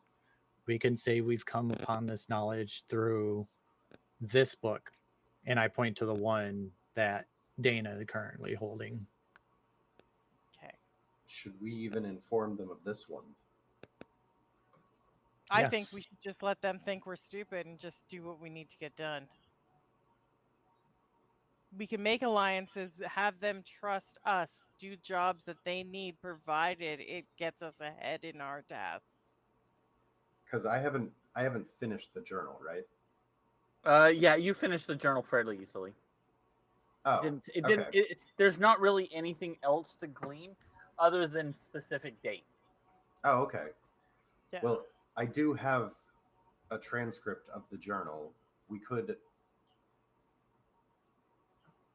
hand it off to them as a sign of good faith, warning of what's to come. Maybe that would help us. That is if they would. That is if they would even accept it. It's only one timeline. Well, on top of that, the three of us have run into beings that don't wish to know the future. Like Ledem. Ledem was actually quite upset that he knows as much as he does. Well, when I showed him my personal journal of how I regained my memories, he was not happy to find out that information. Because he had to read about something that happened with himself in the future. Well, this Ledem is Ledem. The council is not Ledem, but the council are a group of wise dragons. This is true. Wise/intelligence. I would say, if the urgency of this message can get us access to the library without us having to skirt corners. I believe the library would be accessible to anyone who seeks it.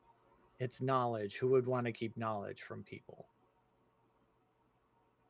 Well, as we've discussed, knowledge is power, and safeguarding that knowledge should be the duty of those who would seek the safety of the universe. Not to mention, knowledge has the ability to enslave people to certain degrees. Let's not give them what they need to put chains on us. Knowledge can be a dangerous thing, and it shouldn't either be something way, that we're lack willing of to or too much. write off. There's a reason why my particular teaching with my school, if you will, my cleric school, Ta, who we look up to and worship, he is the god of knowledge, but he's also the god of secrets. There's a reason why we keep some knowledge secret.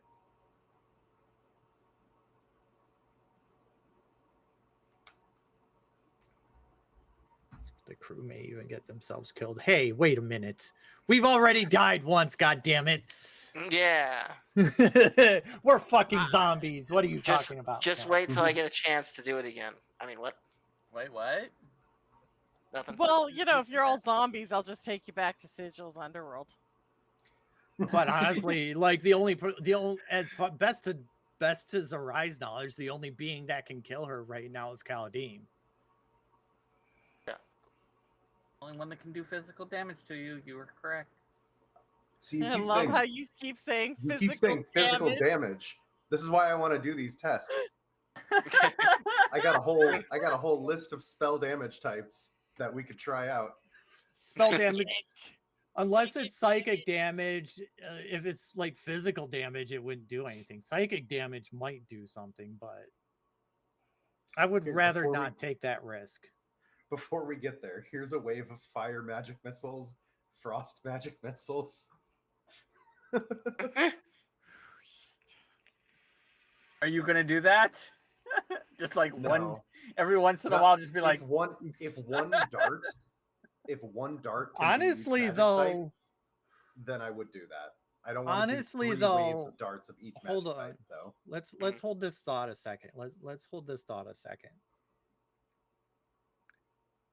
I'm actually, Zarai and myself as a player are actually curious as to what could affect her at in her current state. You do have like a week and a half left of travel, so Experiment time.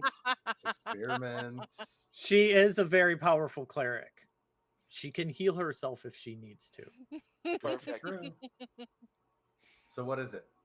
Do I do 3 of one type at a time or 1 dart of each type? Use darts each type. Makes the process That's- longer and more painful. If they do Wow. damage. Honestly, Okay. I'm starting to believe that Sarai can only take psychic damage at this point. Or spiritual. It's hard to break her spirit. Because we're only looking at physical, like... Psychic damage isn't physical, though. Yeah, I know. And neither is spiritual. I don't think I actually have anything psychic to test on, but most of the common types. Do I? Pretty sure warlocks have access to Oh, psychic spells. I do have a psychic spell. Or few? All right, here we go. Oh wait, maybe. Is this? Yes, it is. Because I have Ralathim's psychic lance.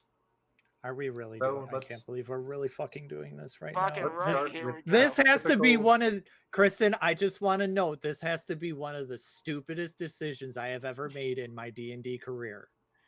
Is Okay, so you want to go first, Dana? Or do you Tasha's want me to go hideous first? laugh psychic damage? No, that just makes you fall prone. Yeah. I'm gonna look at Dana back. Okay, you go first, or you want me to launch one out first? Let's see. Your Eldritch Blast is about the same as a standard magic missile. Why don't you send that out first? All That'll save right. a step for me. Do I have a bother roll to hit? You can try. Or do I just Like- launch it at you? You can launch it, but it still has to beat my AC. What, with a magic missile? Oh, fuck, it probably doesn't. No, magic Eldritch- missile. That- You have to beat a 19 in order to beat Oh, my good my fucking AC. luck, but that's gonna happen. Yeah. All right. Well, I I'll per- just cast the None of magic us missile. could do any damage with anything at this point. Honestly, there's a God damn it. I Unless we was strip her not- down naked.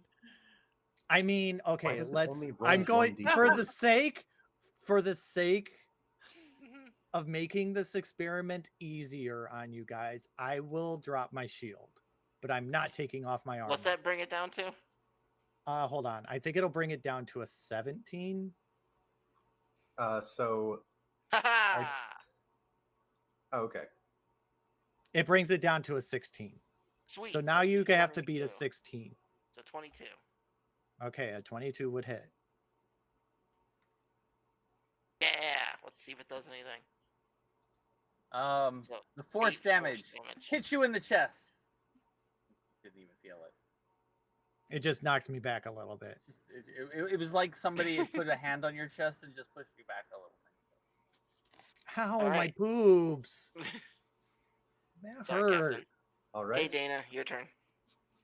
So I'm channeling magic missile, but changing it to fire.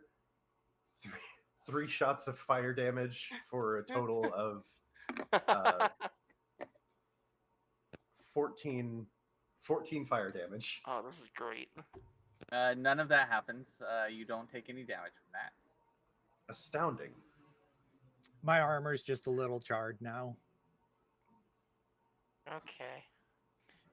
What other damage? I types do imagine have? Necrotic and psychic. Ash's poisons kit probably has something that's like LSD in it. Would that work? Let me look something up really quick for you. Because at this point, I would just give her the vial and be like, "Drink this." 11 cold damage.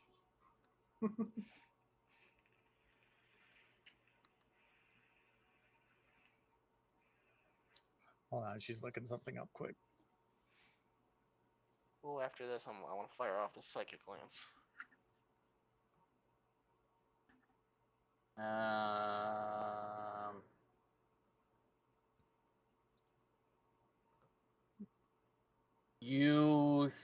How are you going to introduce it to her? Oh, I just hand her the vial and tell her to take a sip. You're going to take a drink? First, we gotta see what. Let's do Dana's first. Okay, Dana, what are you doing? 11 cold damage and magic missile. Nothing happens. I look at the vial. What's in the vial? Well, it won't kill you, but it'll fuck with your mind. Well, no, the first poison, the first one is just a regular poison. Okay. So yeah, just regular poison. I drank the whole vial. You gulp the whole thing down and you absolutely feel fine. I hand her back the empty vial. Even if it would have affected me, I mean, your stomach kind of growls for a minute. I feel a little bloated. Maybe it's just. And then you burp. All right. No, fine. Roll an intelligence save. Intelligence? I had to pick my +0. I'm so using a spell slot for this. 18. Okay, so you take potentially half of 28 damage if it does anything to you. What type of damage?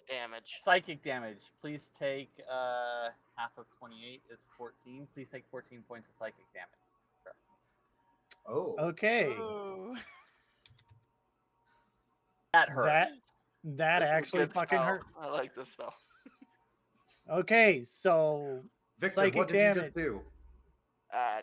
That actually hurt her. I'm like my psychic holding lance. my head. Oh, that cure wounds. All right, so your wounds work on psychic damage? Yeah, because it's still. I mean, it's just cure damage. wounds heals everything. Yeah. Except for it doesn't get rid of poison, but it heals actual wounds, including psychic wounds. As you go to heal yourself. Oh fuck. Doesn't heal as much as you thought it should heal. It should heal 4d8 plus 5 because I'm blasting off a 3rd level. That's nice. Oh fuck. Or not 4d8. What's the total? Hold on.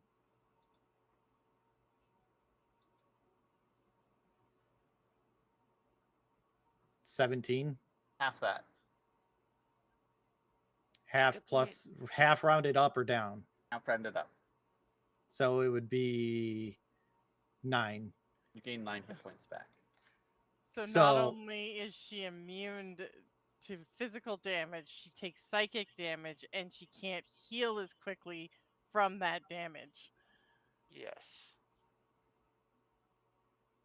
Well, let's hope that we don't run into anything that does psychic damage then. Like a mind flare? Luckily, the mind flayer was very diplomatic. Oh, luckily. Yeah. You know, like your ultimate enemy. All right, now I'll try lightning. That's another We're gonna magic keep missile. going. We know what's going to kill. Well, you hit her with the lightning. You hit her with the lightning. Nothing happens. All right. Incredible. Does anyone have a means of doing necrotic damage? Yes. Oh no. You're just over here blasting. 18. Does that 18 would hit. I don't have my shield equipped, so my AC is a 16. So 6. You don't take any damage from that. Ooh. Necrotic is physical. I already know you can't take damage from thunder because I hit you with a thunder wave. And that's all I when have. we first figured this out. We're probably going to have to make repairs to the ship's deck after this. Probably. I look down at the ground and I see like a big char mark like going around me. I'll do another first level for acid damage. Where we take all the air away and see what happens. No damage. No acid damage. No acid damage. I don't think that would be smart to put her in an air vacuum. I mean, it wouldn't do physical damage, but I don't think taking away my oxygen would be. I feel like healthy. That would surpass. I think that would do me in. Ooh, I have an idea. Don't you have like a magic invisible hand that could squeeze internal organs? Not yet, but I've been reading up on a spell just like that. I think I might have soon cracked the code to that one. You all are just sitting here blasting your captain, trying to kill her, and she's just like, not trying to kill her. We're just testing. Testing. We need to know what her vulnerability is. Yeah, and so far it's only I psychic can try damage. to cast fly on you, and you go up as high as you can before I drop concentration.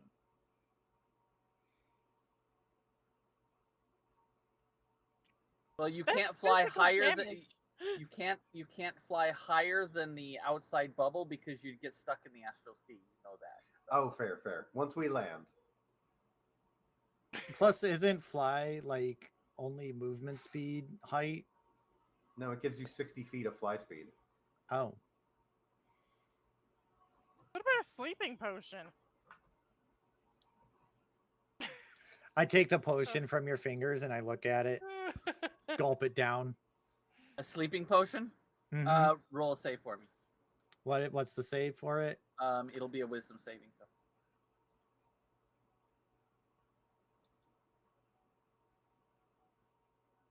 17. Oh, you start to feel a little drowsy, and then you're fine. I hand the vial back. I'm like, I felt something, but it might have worked, but it didn't work. By the way, you're probably going to need to buy some new potions when we land. Oh, absolutely. Hopefully they're not expensive. Oh, I'm sure they're not. This was totally worth it. You could have also chosen to not pass your save, by the way. You can choose not to pass your save on any of those. This is true. I could have. Can I give her a But magic you also mushroom? have to test your crewmates to see if they can actually, cast a spell. Think of this as a training exercise against an impossible foe to beat. Yeah. Wait! Doesn't that mean what we're doing to you will work on him too? Yes. Do we know that as characters? Yes. You should. Because Okay. I've relayed as much information to you guys as I know. So by doing this, we're also learning what can take him out. Yeah. Yes. So basically, we've learned psychic damage. Will hurt. So this is why you wouldn't let me add psychic damage to what my subclass modifies. Maybe. Oh. So all we know is psychic is the only thing that hurts you. And there's only how many people amongst us that can do psychic damage? Well, good thing I was planning to get rich in Sigil, because then I'll just buy all the scrolls to do all the magic, all the psychic damage.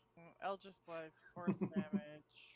I think. Am I the only one who has a psychic attack? I think you're At the only moment, person I who think has so, because psychic. I don't have anything for it. I think once Ashana levels up her warlock, then she'll get access to some psychic. Well, that's the only one I have is a 4th level spell. Yeah, she has a little ways to go.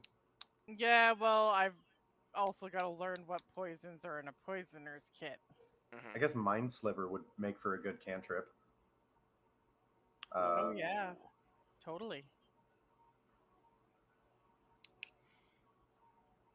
What level is that spell? That's a cantrip. 0.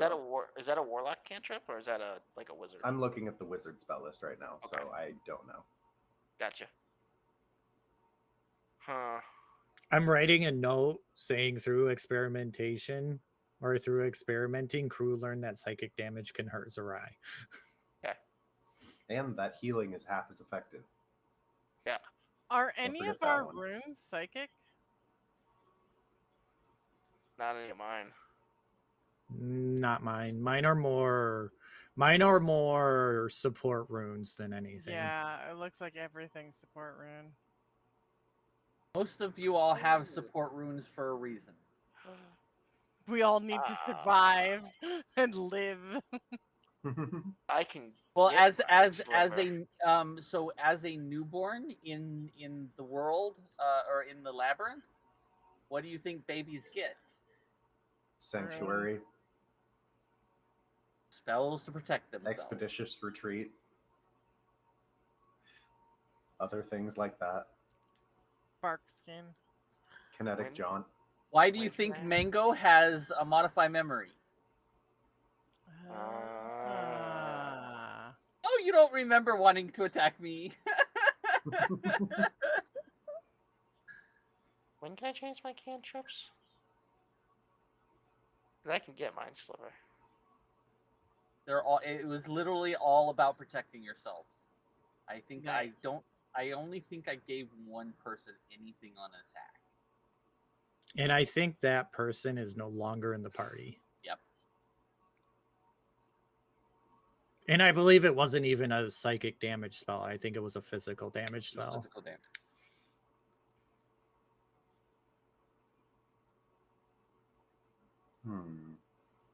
Are you guys doing anything else on your big travel trip? I'm gonna say this: all of this experimentation eats up 5 days. Okay. So Are that we means taking a long rest so we can all You can take a long rest. It's been uneventful for the last 5 days. Absolutely flying through space. Didn't see anything. Just think of all the various damage types we can do and poke at Zerai. Do we have any plants on board? Any plants? Not that I know of. I mean, you don't have any plants. You don't have a place to grow anything, but you can usually pick up things in port.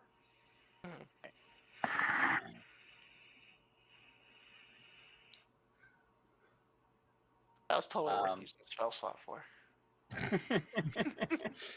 There, now you guys got to take some of your frustrations out on the captain. Oh, now I know which cantrip. Drank stuff for fun. Now I know which cantrip to switch out at some point. All right, I know what spell I need so for hot. the concentration. I still have to find a way to get it into anybody else. Not everybody's gonna voluntarily drink that shit. That's true. Well, you have your dagger. I have persuasion too. Could always mix it in someone's drink. Facts. Yeah, dagger wouldn't be able to administer it effectively because I've got to pierce the skin. Like I said, you could mix it into someone's drink. That's true. Sure. But that means sitting down and breaking bread with a man who hates us. Yeah. Well, Well, not necessarily. I could pretend to be a turncoat. You could pretend that, or you could stealth your way into his labyrinth and possibly find his water source. Turncoat would be much more eventful, but yeah, you're right. That's true. I can walk through. There's possibility. There's more than one way to tackle a problem. Oh, there's more than one way to skin a Dragonborn. Oh, I don't want to skin a Dragonborn. I just want. Well, that's why he is. He's a Dragonborn. Why not skin him? Fuck. She doesn't do want that. to skin the Dragonborn. He's a Dragonborn. The Dragonborn. Oh, you could always have another. He's a Dragonborn that's really pissed off about his dead wife. I don't think he's gonna take Ash on for fun. You never know. You could always ask. I'm pretty sure you could lay down the charm and maybe persuade him for a night of fun. My charisma's high, but it ain't that high. He might want to take out some frustrations.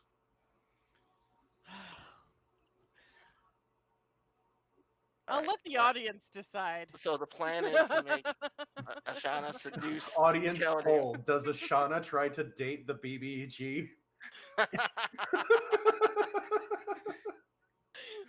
The big baddie. She might. You never know. This sounds like an interesting idea. I mean, she is seeing death, so, I mean... Yeah, how bad could it possibly get? It's like, I don't have much of a future at this point. With the way things are right now, none of us have much of a future. If we don't beat him, none of us have a future. That's true. Fact. We're all gonna die. Sometimes you just got to take one for the team. It's Dragonborn. Is it really that bad? You've been with Not for Dragonborn. Ashana.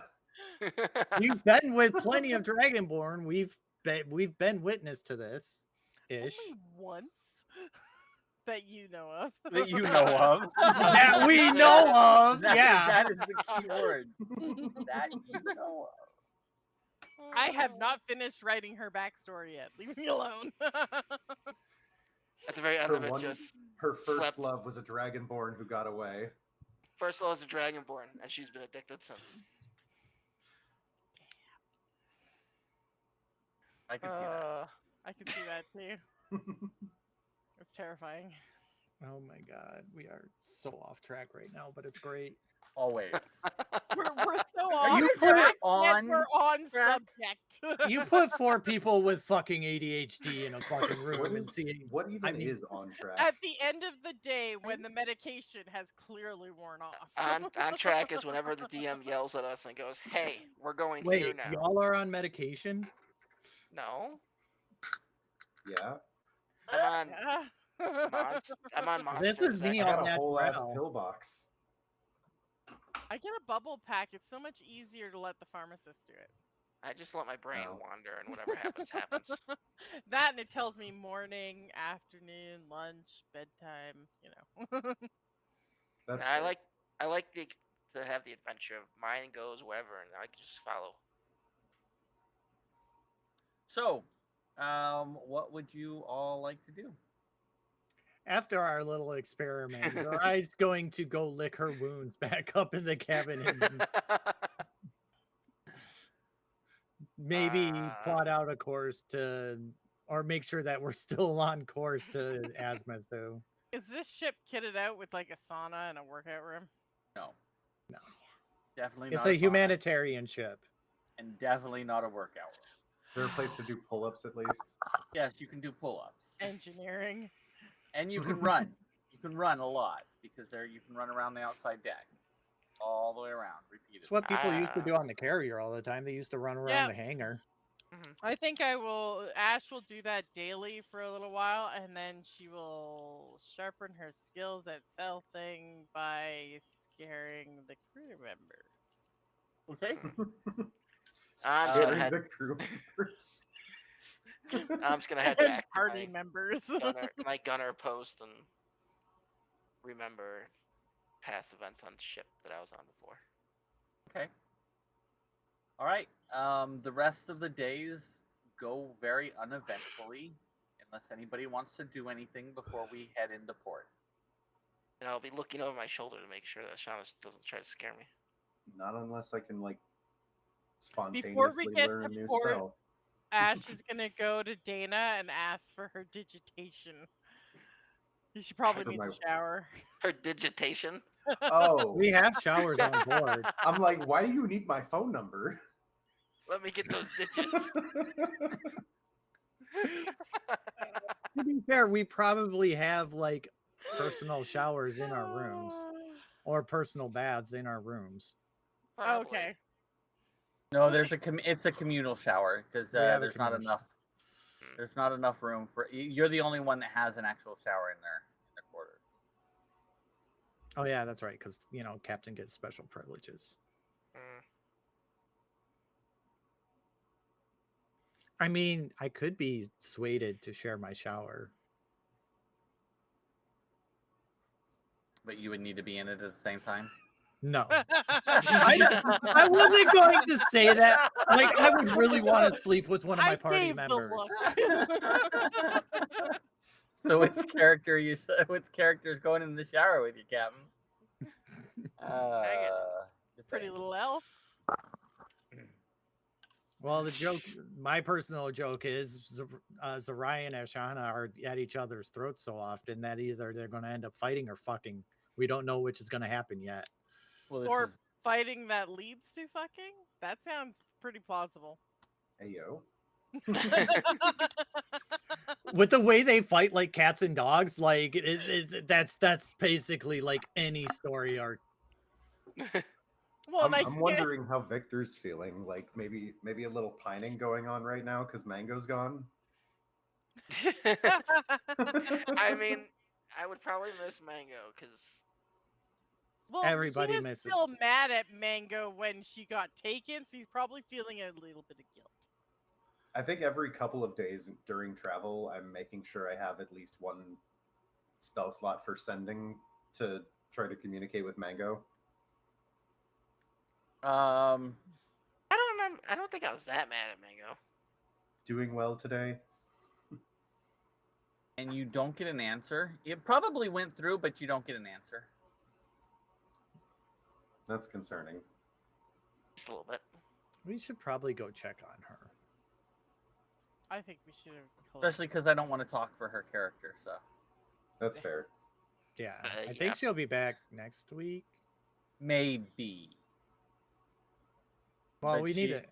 We need. I'll ask her about it. I talked to her. I talked to her today, and she may be having her surgery. So. Yeah. So that. Well, I'll talk to her tonight and see how she's feeling because we need our Mango back. Yes. The party kind of feels a little empty without her. A little bit, yeah.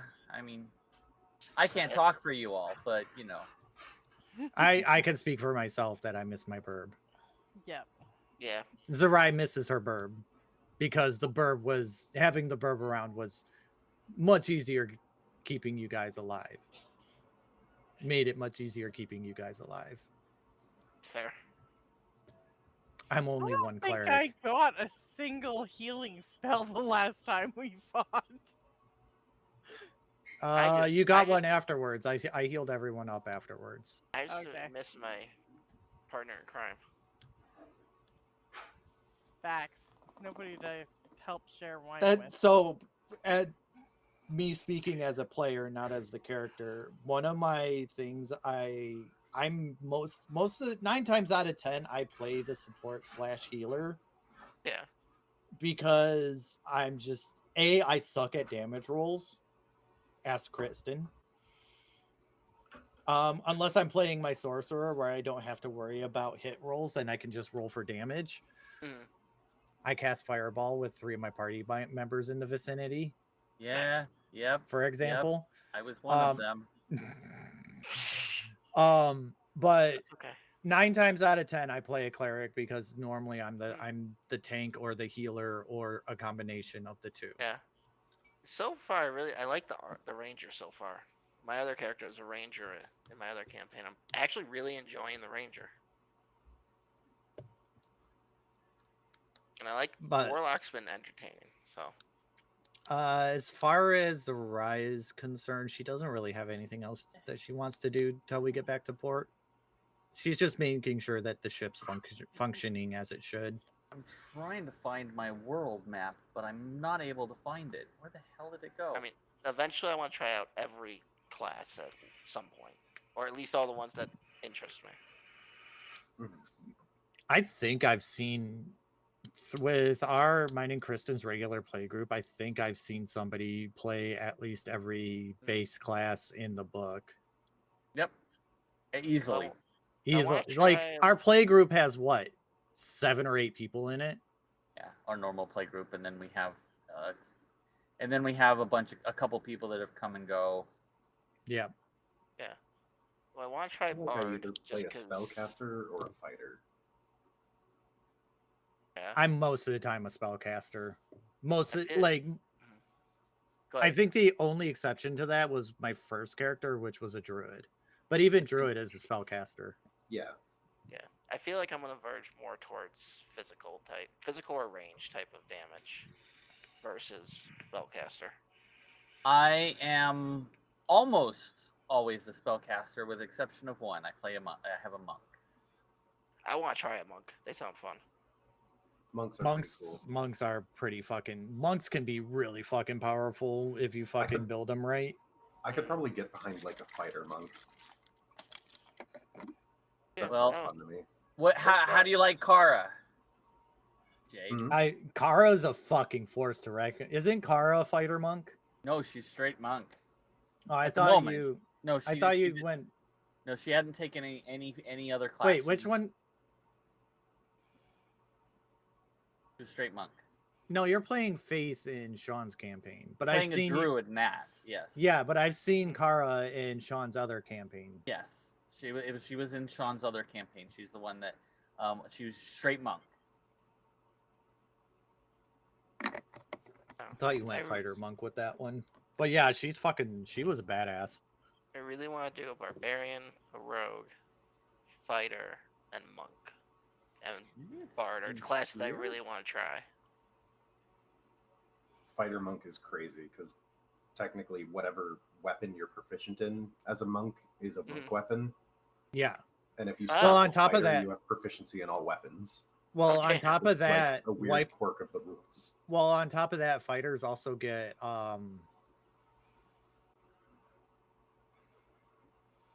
Why don't they get like second wind? No, they get second wind, but they also get like at level 1 or level 2, or is it level 3? One of those level where they get action surge. Yeah, where they action surge, which gives them a whole nother action phase. Yeah. So you could make that's why. Hold on. That's why. Thank you. That's why fighter monk would be such a fucking busted combination, somewhat busted combination, because you could do a hit, you could spend a key point, do fury of blows, and then you could action surge and do it again and do just massive damage. True. Or fighter rogue, you could do fighter action surge on sneak attacks.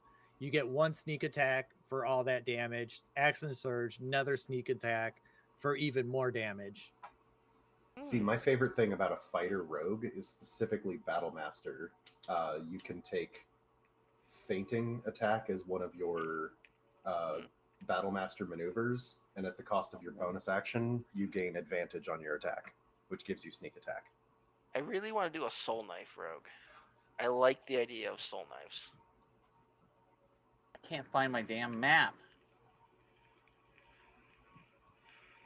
I don't know. I haven't dabbled in multi-classing much. For me, unless I'm running a cleric, which clerics really don't have a very huge benefit to going to level 20. They're also very good with just like a single level dip as well. Yeah, that's why, like, for a while, my other cleric, Ellie, she's the party healer. She's nothing but a healer, but I've been considering dipping into a level of possibly fighter just for action surge, because that would make her healing absolutely fucking broken and busted. Yay, I found it. Well, I didn't find the map. I found the other information. I could do that with my ranger, do a level 1 fighter. But also with Ellie, everyone loves a level 1 fighter. But for Ellie, one of my feats that I took with her was Magic Initiate Wizard. So I have 2 wizard cantrips, and I have 1 level 1 wizard spell, and I took Find Familiar. Gotcha. Nice. So now I can cast my healing spells at range through my familiar. I haven't done enough with classes to really figure out what Ellie's whole what thing. Classes go with what. Ellie's whole thing is she stays out of combat. She stays as far out of combat that she possibly can until she is needed to run in to heal someone. Because she literally does. She's a pacifist. She does no damage. She's never made an attack roll on anything. I just like being not next to something. I like having some distance between me and the enemy. Well, now she also has an owl bear that she rides on. So, which is why I think I like rangers, because I can stay like so far away from an enemy. I played a ranger before. I got bored with it. All right, this is kind of post game chatter though. Were you still looking for? I thought we were also killing time while Kristen was looking. I was actually looking for the map for Ishgard. But I was unable to find my map. I know I have it, and I just can't find the damn thing. But I do know where you are headed to. So you're headed to the main island, the large island, which is Salbar, and there is a city named Salban on Salvar, the largest city on the island. It's double S grade. Yes.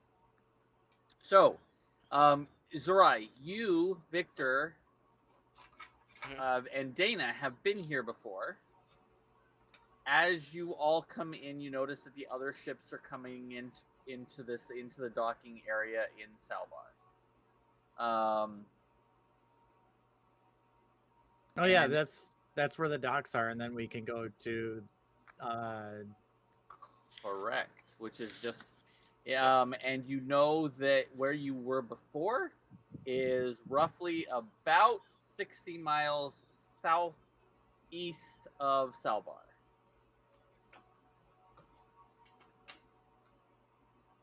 Which is really not that far of a trek. Nope, not far Could at get all. there in a day. Can we see Clift Hill overlooking the ocean?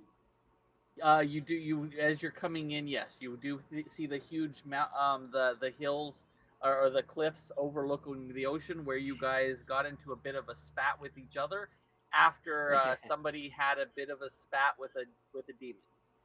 Well, are those the cliffs we also buried Elodia? It is. Yep. It is. So Dana's gonna look up at it and then sort of like sigh and drop her head.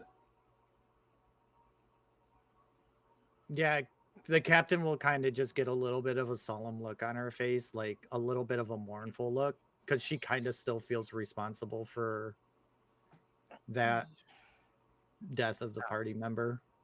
I'll do a little prayer. Ashana has no idea what's going on. Everyone just got sad all of a sudden. She's just like, what the fuck? Apparently, this place got some pretty strong memories for you. It's a story for another time. We should Usually make our is. we should make our way to I'm blanking on the name of the town where the Talbar. council is. Talbar, Talbar. thank you. Oh, you mean Talia? Yeah, Talia. we should make our way to Talia. We can talk while we travel. Well, yep. Okay. Are you going? Are you heading? Are you going to take an airship to? Are you just going to fly to Talia? Because you could just take your ship to Talia. Oh yeah, we could just dock in Talia, couldn't we? thought you We were could just- going to Salban. No, we were Why going would to we go Talia. to Salban? Because the library is 60 miles southeast. We were I going to thought we talk had- to the I thought we council were going- first. I thought we had to go to the council first. Oh, okay. Okay, so you're going to the council first. Got it. Yeah. So we're Hey, not in Warmegs. Salban. So you're not at Salban. You never mind. None of that happened. Doodly doodly doodly doodly. Timey-wimey stuff. It's fine. We'll have our somber moment when we actually get Redact. there. When you get back, you can have the somber. Yes. So you land in Talia, where the mountain range is and the huge, where the temple is, that has been completely rebuilt.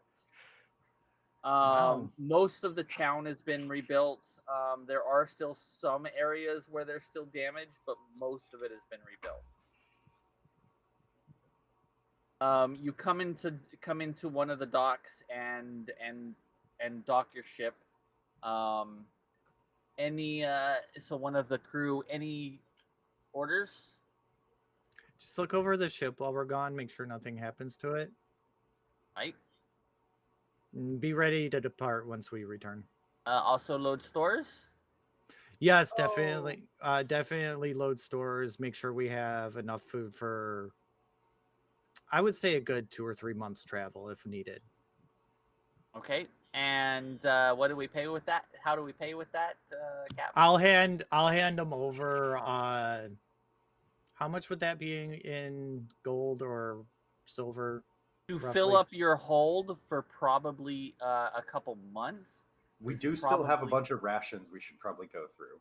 You do have some rations True. left. Right, but we still have to feed the crew. Can somebody make food too? I can make food, yes. But I think it's for only... Well, we also have to get Yeah. stores for weapons. True. True. And I need It's more 45 pounds and 30 gallons of fresh water. So it's a lot. 30 gallons of fresh water is not bad. So to do for enough food without having spellcasters, would for that long would probably cost you in the neighborhood of about probably 30 to 35 gold. Oh, that's not so bad. Oh yeah, that's pretty Yeah. easy. That's I can reasonable. hand that over. Okay. If you want to fund that, that's great because I will fund that. I'm also going to ask, can you locate a poisoner's kit and a few exotic different types? Let's see what we can find. You do know we're on a very peaceful place where those are going to be very hard to come by. Well, if you can't come by the exotic ones for strictly killing, I'll take anything that'll give pure paralyzation or sleep. See what we can do about sleep. Okay. Kind of gives you a side-eye look as he's walking away. Or hallucinations. I'll take hallucinations too.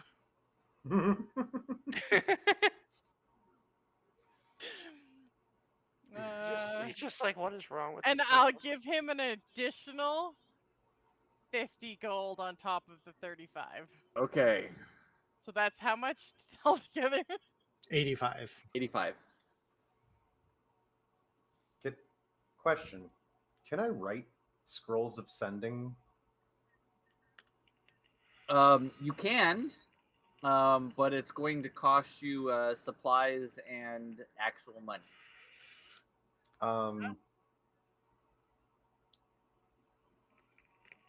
So the wizardly quill does mean I don't require ink. Correct. So you would still need parchment. You still need to find good parchment that's able to hold a spell. So the best parchment, which is not the cheapest of parchments. Right. So look in the player's hand. If you want to look in the player's handbook to see how much regular fine parchment costs, it'll cost that much per page. Parchment 1 sheet is 0.1 gold pieces. So for every 10 sheet or for every 100 sheets is 1 gold. That's not bad. Yeah, that's or 0.1. You said 0.1, right? Yeah, 0.1. So it would be 0.1 gold for 1 sheet of parchment, and it's just regular parchment. There isn't like fine parchment in the in the categories. There actually is, but let me hold on. Let me Google this.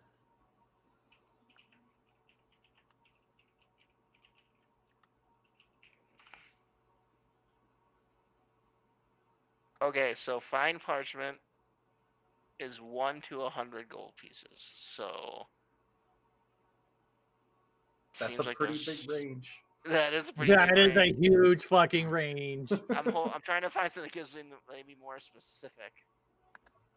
We're not in temple, so I imagine it'd be somewhere more around the mid-range, kind of lower part. Okay, most expensive versions have illustrations, border decorations, covers made of fine leather, wood, or metal.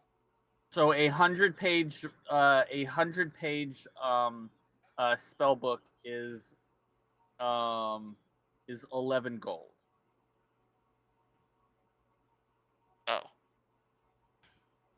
Yeah, but the spell book doesn't have to be made of fine parchment, does it? Parchment 50 sheet. So fine parchment 50 sheets will cost you 20 gold. 50 sheets for 20 gold? Yes. That's not bad. Done. That's so, I was thinking the same thing. I'm like, that's actually a pretty good fucking deal. Yeah, yep, so done. Y'all do what you're gonna do. I'm gonna go find some fine parchment and a scroll of intellect fortress. You know what? I'm gonna come with you because I need to find a place where I can cash this in as I hold the Adamantium? Adamantite? Oh, I fucking don't know what it's called. Adamantian. I'm on board with that.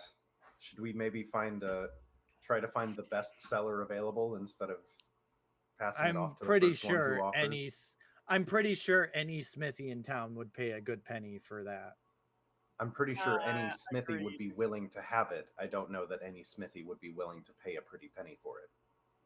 I mean, it is worth 2,000 gold, so don't take less than that. Exactly. Yeah. I'll go If you with guys you. are going to do that, I am going to go speak with the council. Okay. I will head with the captain. And we are splitting the party. As we do. We're in one of the most peaceful towns. I highly doubt that it's gonna. Never mind. I'm not gonna. And if it does, we're able to communicate with each other. Says the person who watched demons come in here and rip the place apart. To my How many defense, Dragonborn Yeah, live for here? like one day. What's the in my population defense, ratio? in my defense, I caused that to happen. Normally, it doesn't get attacked. Usually. So as long as we're not doing anything to cause demons to come here. We're good. You were the cause of the last attack, so are you the bad guys? Definitely not. Am I the I'm seeing a baddie? trend. Hi, Panda. Welcome. Hey, in. Panda. Definitely not the bad guys. Hans, are we the baddies? Vorpal would say we're not. I don't know. I don't know about Vorpal that. might say you might be. I feel like Vorpsel might be on the side that we're the bad ones. Probably. Probably. Possibly. In a good way, though. But she does help you quite A often. lot. So, Yes. she That's also also does true. throw them to me too, though, because she does like chaos. Yeah. That's what I'm It's a saying. good balance, Vorpsel's just an though. agent of chaos.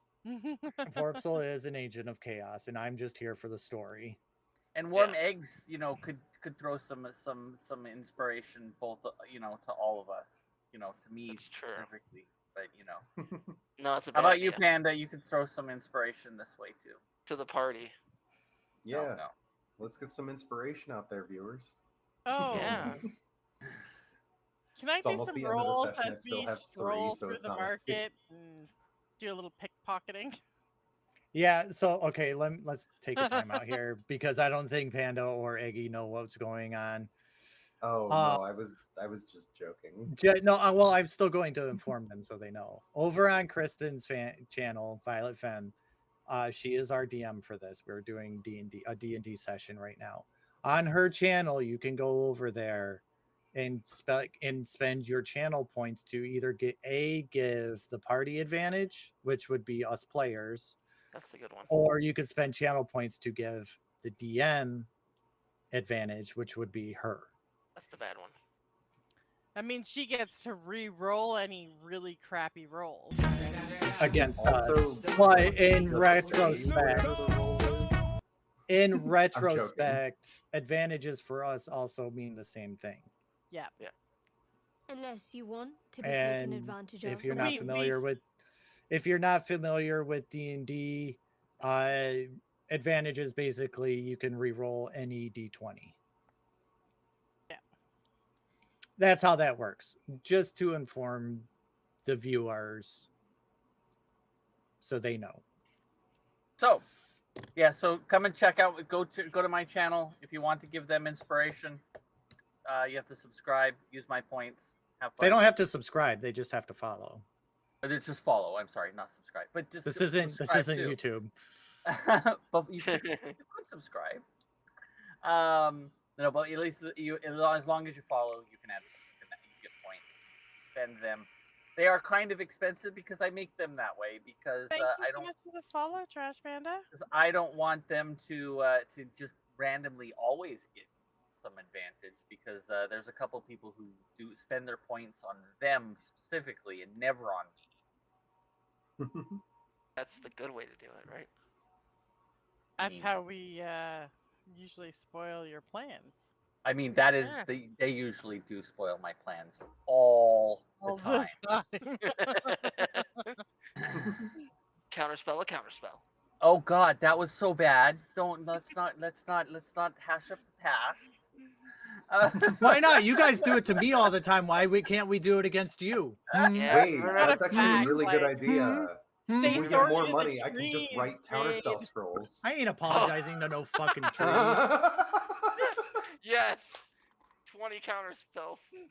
We just roll up to Kaladin with like spell scrolls full of counterspell. Okay, Panda, I appreciate you. I mean, they're super cheap. You get like 100 of them. If we make enough money, it's possible. Thank you so much. Oh, I like this plan. But they're all only at level 3, so Yeah, they're level 3 spell scrolls of. I mean, if we counterspell. have a shit ton of them, we just be like, counterspell, counterspell, counterspell, haha, counterspell. Yeah, because you can't write a spell scroll at a higher spell. Thank you slot, for the right? check-in. Or I spell level. need to reset. for not for my... counterspell. No, you can just do it at the regular. Thanks for the check-ins. That'd be fucking great, though. Just be like, what you got? We got counterspells. Thanks, War Megs. They just We got gave more me counterspells than advantage. you got spell slots. Eggy, how dare you betray me? I I thought we were cool. No. Thank you for enjoying my D&D. We will enjoy our D&D. Enjoy We your always D&D. enjoy. I wasn't sure if it was enjoy your D&D or enjoy D&D for all of us, because I enjoy. I think it was for all of us. Yeah, I don't think you guys should enjoy it. I think you guys get to be tortured. I'm kidding. But I think we're having fun with the torture. Yeah. I mean, You what's the can point do of too. playing D&D if you're not having fun? right? Exactly. That's also true. All right. So There's a reason I've played D&D for the last 7 years. BDSM, you are so right. You should see what Ash is wearing. I mean, Oh, that's where the Vorpsel, that's where the That spikes is- came from. yes. I don't plan on ever stopping Dungeons We and went Dragons. full circle. We came full We circle. Sure did. And then you got hit in the head by the same thing that came around and tried to get you before. Anyway, Are we walking through a market? Because I'd really like to do some rolling. you for are. Please roll a percentile for me first. a percentile. Uh-oh. Twice, right? Yeah, that's the two. Well, it's the two. That's the 2 dice. The 2 dice. Oh. That's the wrong one. And I roll it just once. Just once. Still can't believe I got a 97 on percentile earlier. That was fucking. Yeah, That is not great. Can that was I, awesome. can I use an The thing with inspiration percent- to reroll? No. The thing with Oh, percentiles. Oh, right. No, That's only 20s. yeah, the thing with percentiles, you never know. Low could be good and high could be bad, or high could be good and low could be bad. That is true. That's the thing with percentile. You never fucking know.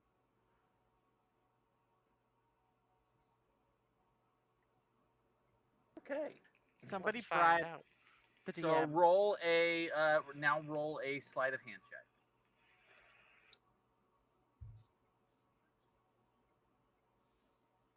Okay, I'm re-rolling that one. You can re-roll that one. Mm, One One more time. One. If only you guys could see our rolls. oh, for fuck's sakes. Thank God.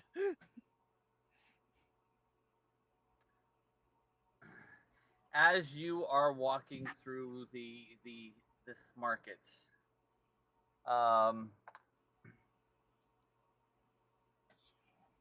you are trying to stick your hand in someone's pocket, Oh no. and he looks down at you as you're putting his hand in your hand in his pocket. I believe your hand is in the wrong pocket, my dear. It goes in your own.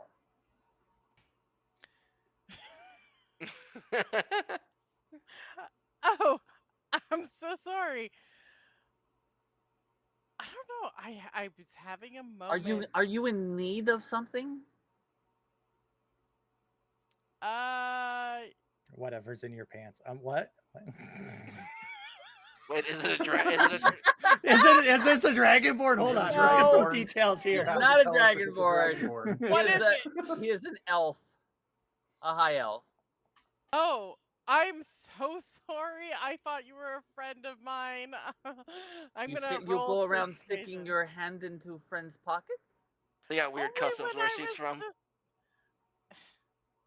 It's a Is joke. this- We play on really each close Is other all this the a time. kinky thing? It could be for the right new friend.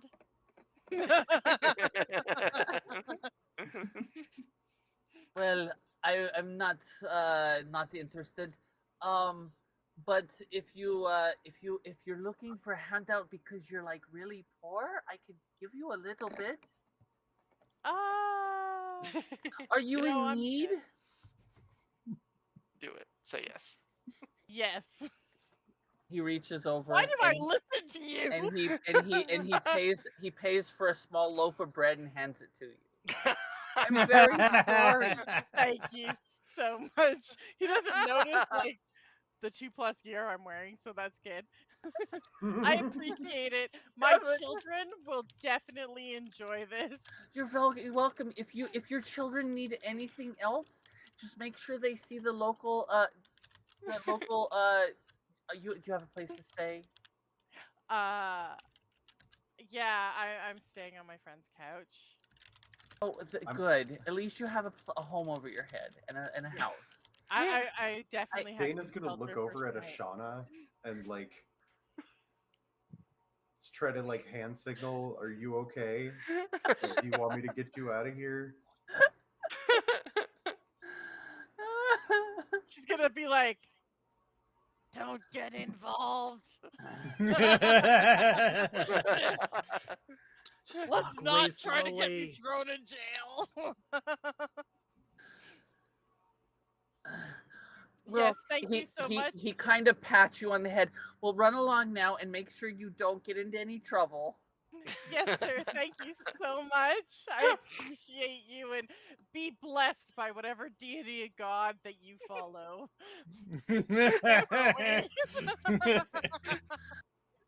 Ashana, he wasn't. I don't think he was being nice. He sounded rude in his tone. That's fine. It's fine. As long I as got I don't bread. end up behind bars, we're good. Let's go. Check out the sweet bread that I got. Oh yeah, you have sandwiches. I can eat. This is going to come back and kick me in the ass the next time we are in a like busy market. I know it. This is the new fucking rabbit. The guy who was like doting on fucking Ash. Well, you did find the rabbit dead, so you know. Not our rabbit. No, friend. We that need a didn't new. really We need a new happen. rabbit. We will find a new rabbit. Yep. I refuse to believe that actually happened. No, you did though. Are we going to find a dealer for the adamantium? You come across there's some armor smiths or some smithies in town. And because you're on a world that doesn't really need adamantium very often, he looks at this and he's like, "Oh, this is very rare indeed. But I don't need any of this. I don't make weapons It could or make armor. good armor. What do you need armor for?" Good point. Okay, thank you so much. I put it I back in could my use pocket. it to make a clock. No, that's okay. That would be a waste. Yeah. That would be a waste. I don't look at Dana and go, "We're in the wrong market for this. Maybe we'll wait until we get to Sigil or Temple." That's what I was thinking. Yeah, those places would pay top dollar for this, but not on this planet. This planet seems to be rough, man. I'm lucky to have gotten bread. My friend probably learned. You how also to make got some talked kind of down weapons. to. Yeah. Ash is used to this, remember? She's a rogue.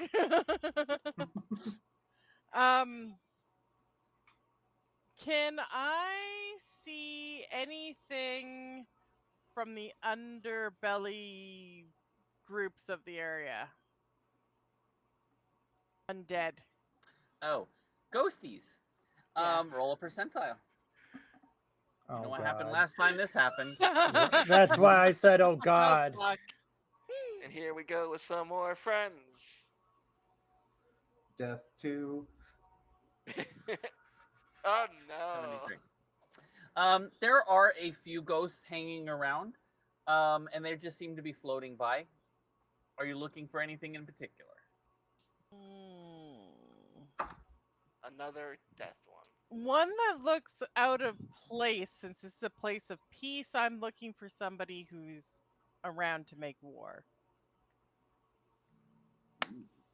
Demons, warlords, undead, dead. The I weird don't know if thing that is, even works. the weird thing is you don't see any.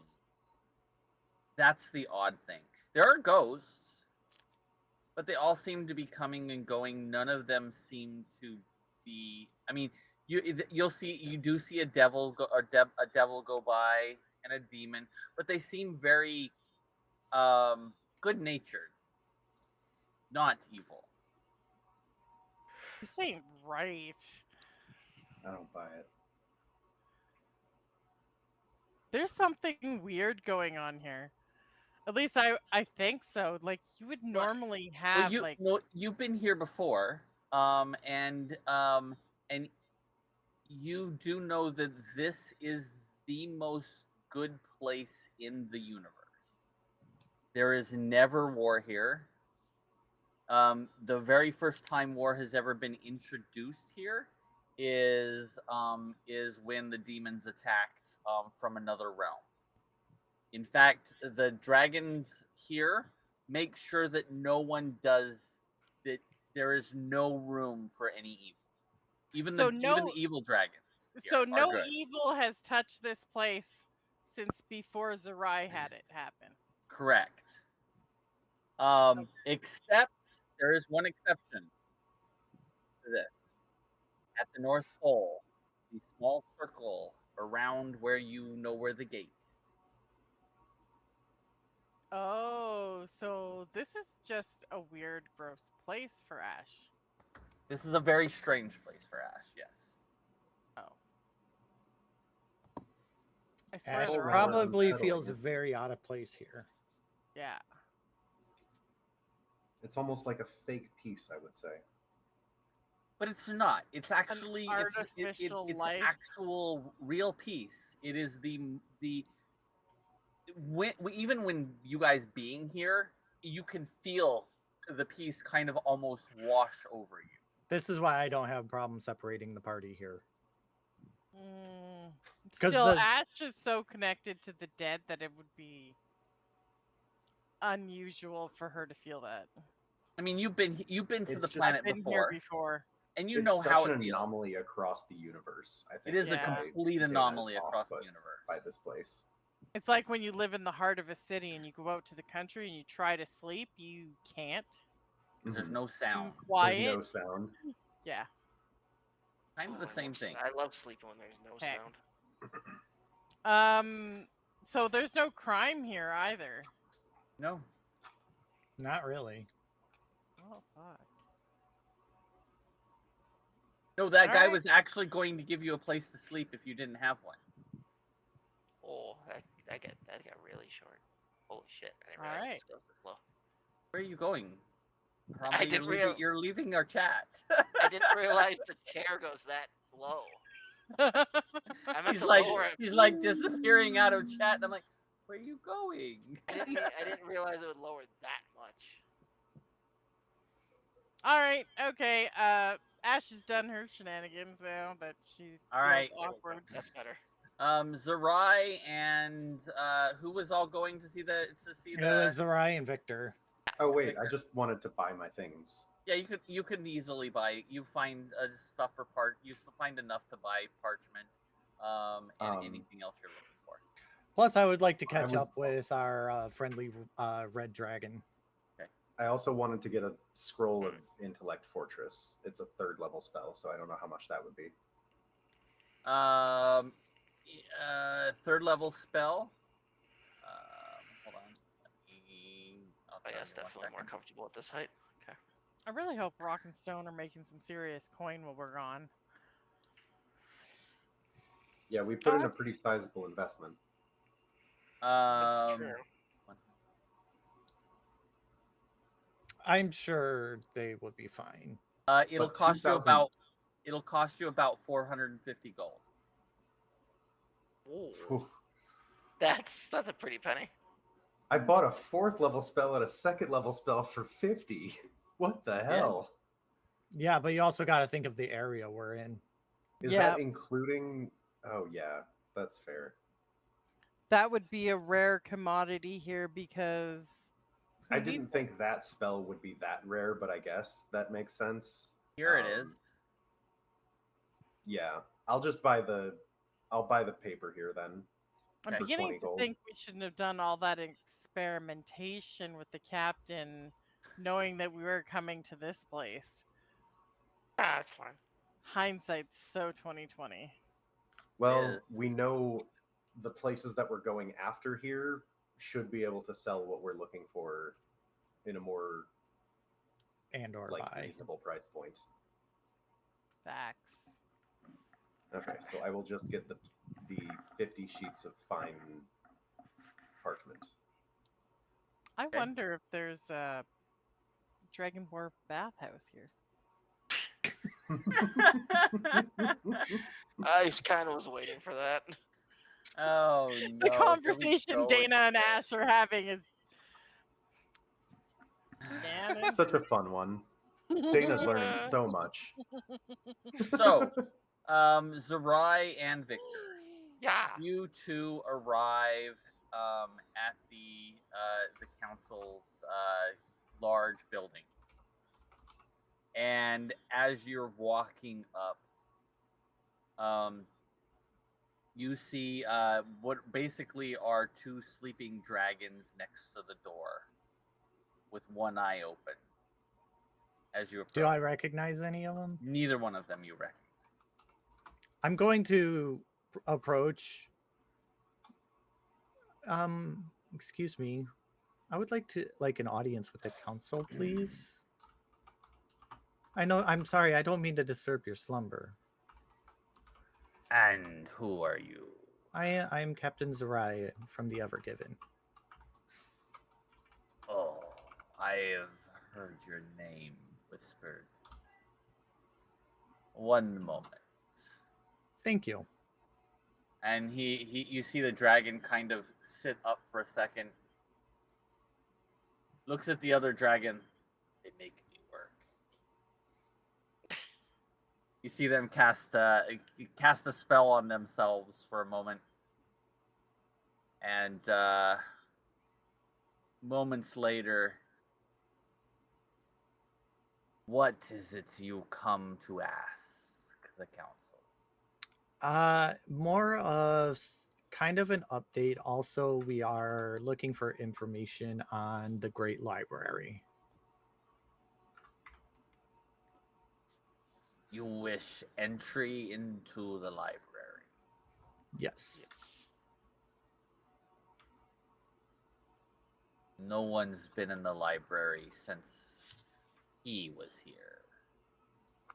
Well, we feel the library may hold information that we seek.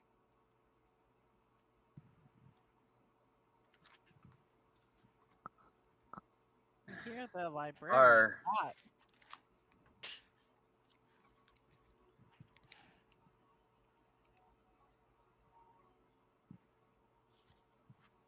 Our greatest wizard, who is now an enemy,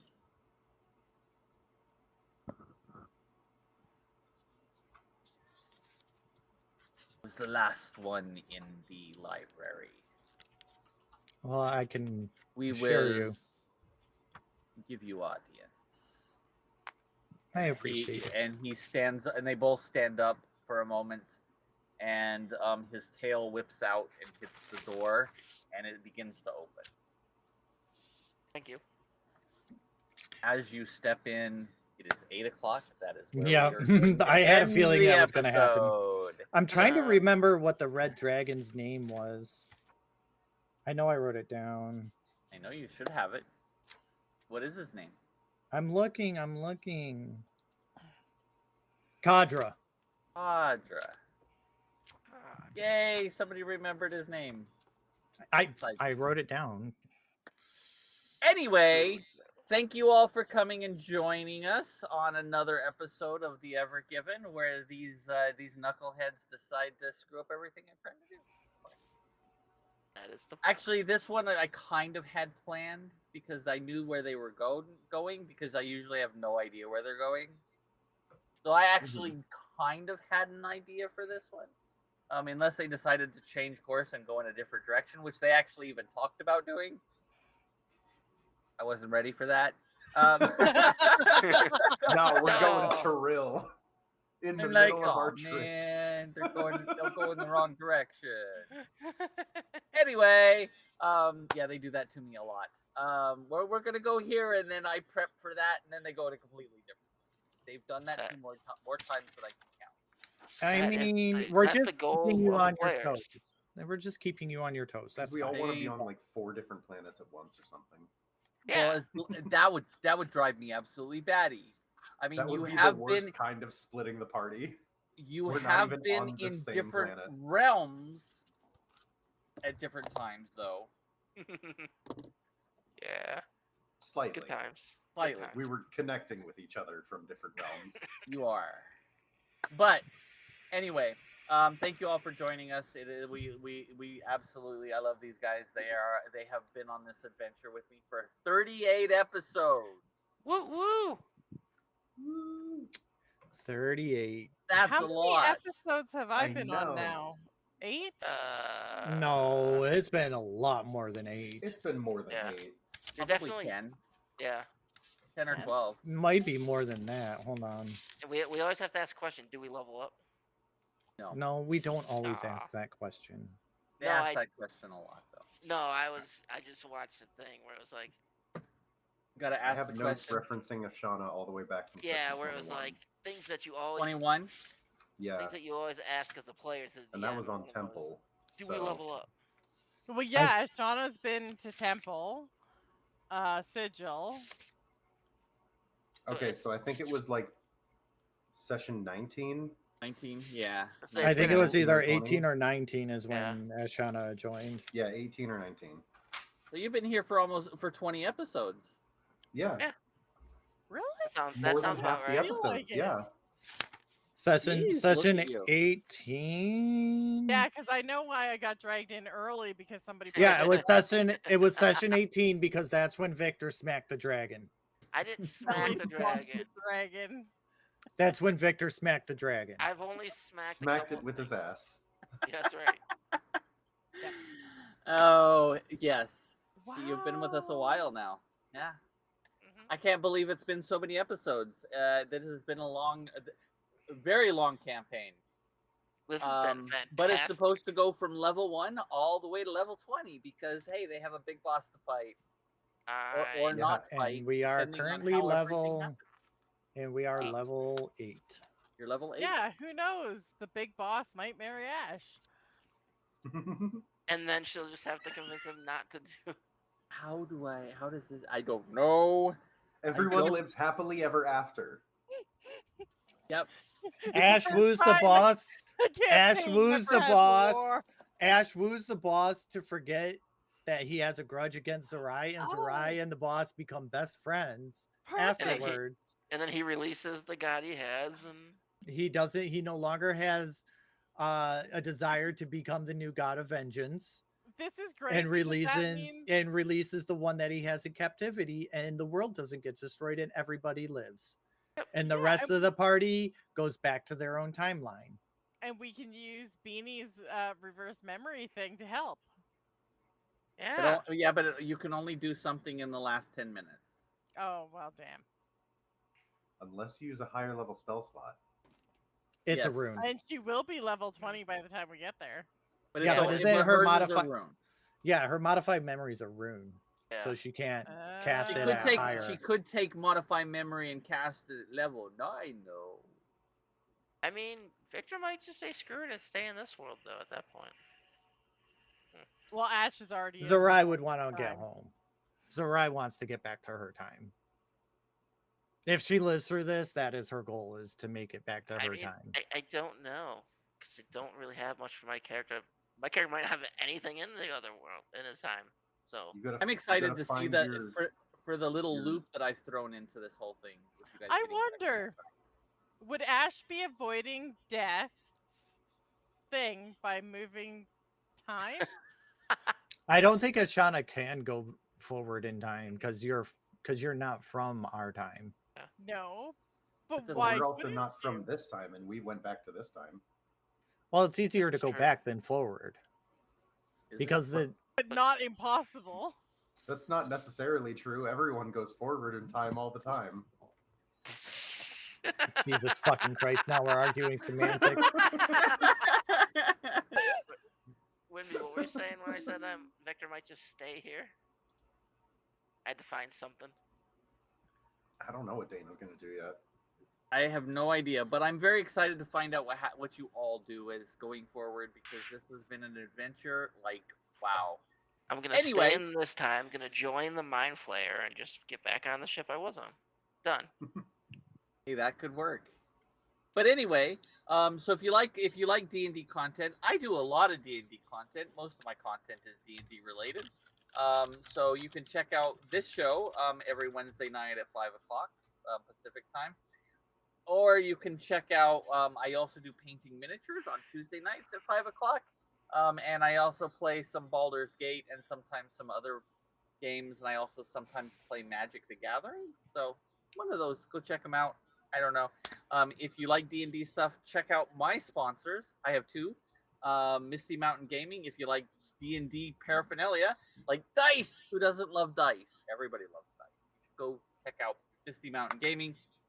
You can get 10% off your order and help out the channel by using VioletFem75 at checkout, or using the link in my description to get 10% off. Or you can go check out weprintminiatures.com. You can print your own, have your own. They have like thousands of miniatures that you can choose from to print and send them to you, and get lots of minis to paint, and they're awesome. And go check them out.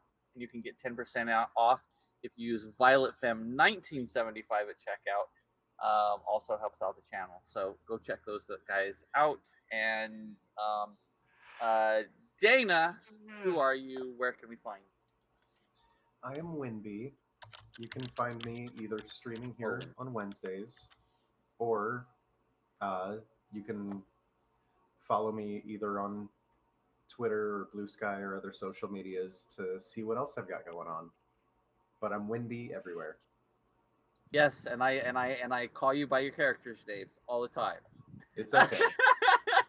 I am Dana as long as I'm here. It's a thing. Leave me alone. Victor / Harambe. Hello. I am Harambe, also known as Harambone. On Twitch, I'm Harambone2025. I do a variety of games, just kind of whatever I feel in the mood of playing. I decided I should do the shark game because my whole channel is about sharks, basically. So, yeah. And I'm part of Cyber Citadel. How about you, Jade? Why you gotta pick on me? I have to do the shout outs, god damn it. You do those anyway. I am Jade. I am obvious, as you can see by the various screen names. I am Transgirl Jade over on Twitch. I play Zerai, the captain of this crew of yahoos that I try to keep in line, but doesn't really fucking work out in anybody's favor sometimes. I am one of the two owners of Cyber Citadel. Our other one, who plays Mango, isn't here. She is on a break right now. She's on a medical leave. I am a streamer over on Twitch as well, currently live, going to be going after we wrap up here. I'm playing Mortuary Assistant today. Love me some spooky games. I play a lot of those spooky games, shooters, Souls-like games, RPGs, stuff like that. So come on over, check out my channel, come hang out and vibe. I would love to have you. Yes, our lovely Beanie is out. Her Mango has been kidnapped. No, she got medical banishment. She got medically banished. Yeah. She got medically sent home to banished. visit. She got sent home. Bad birdie. She got grounded and got sent home. It's fine. And what about you, Callie? I'm Callie. You can find me on Twitch under Callie's Piece. I'm a variety streamer. I live in Cyber Citadel as well. And yeah, I like spooky games. Lately, I've been kicking ass and busting balls on Fortnite and driving my truck around. So that's about Running it. people, trying to run people over. Yeah, in a pink Ram. It's fucking amazing. All right, everybody. Until next week, we'll see you guys later in the astral sea. Bye. Bye. Bye. Bye.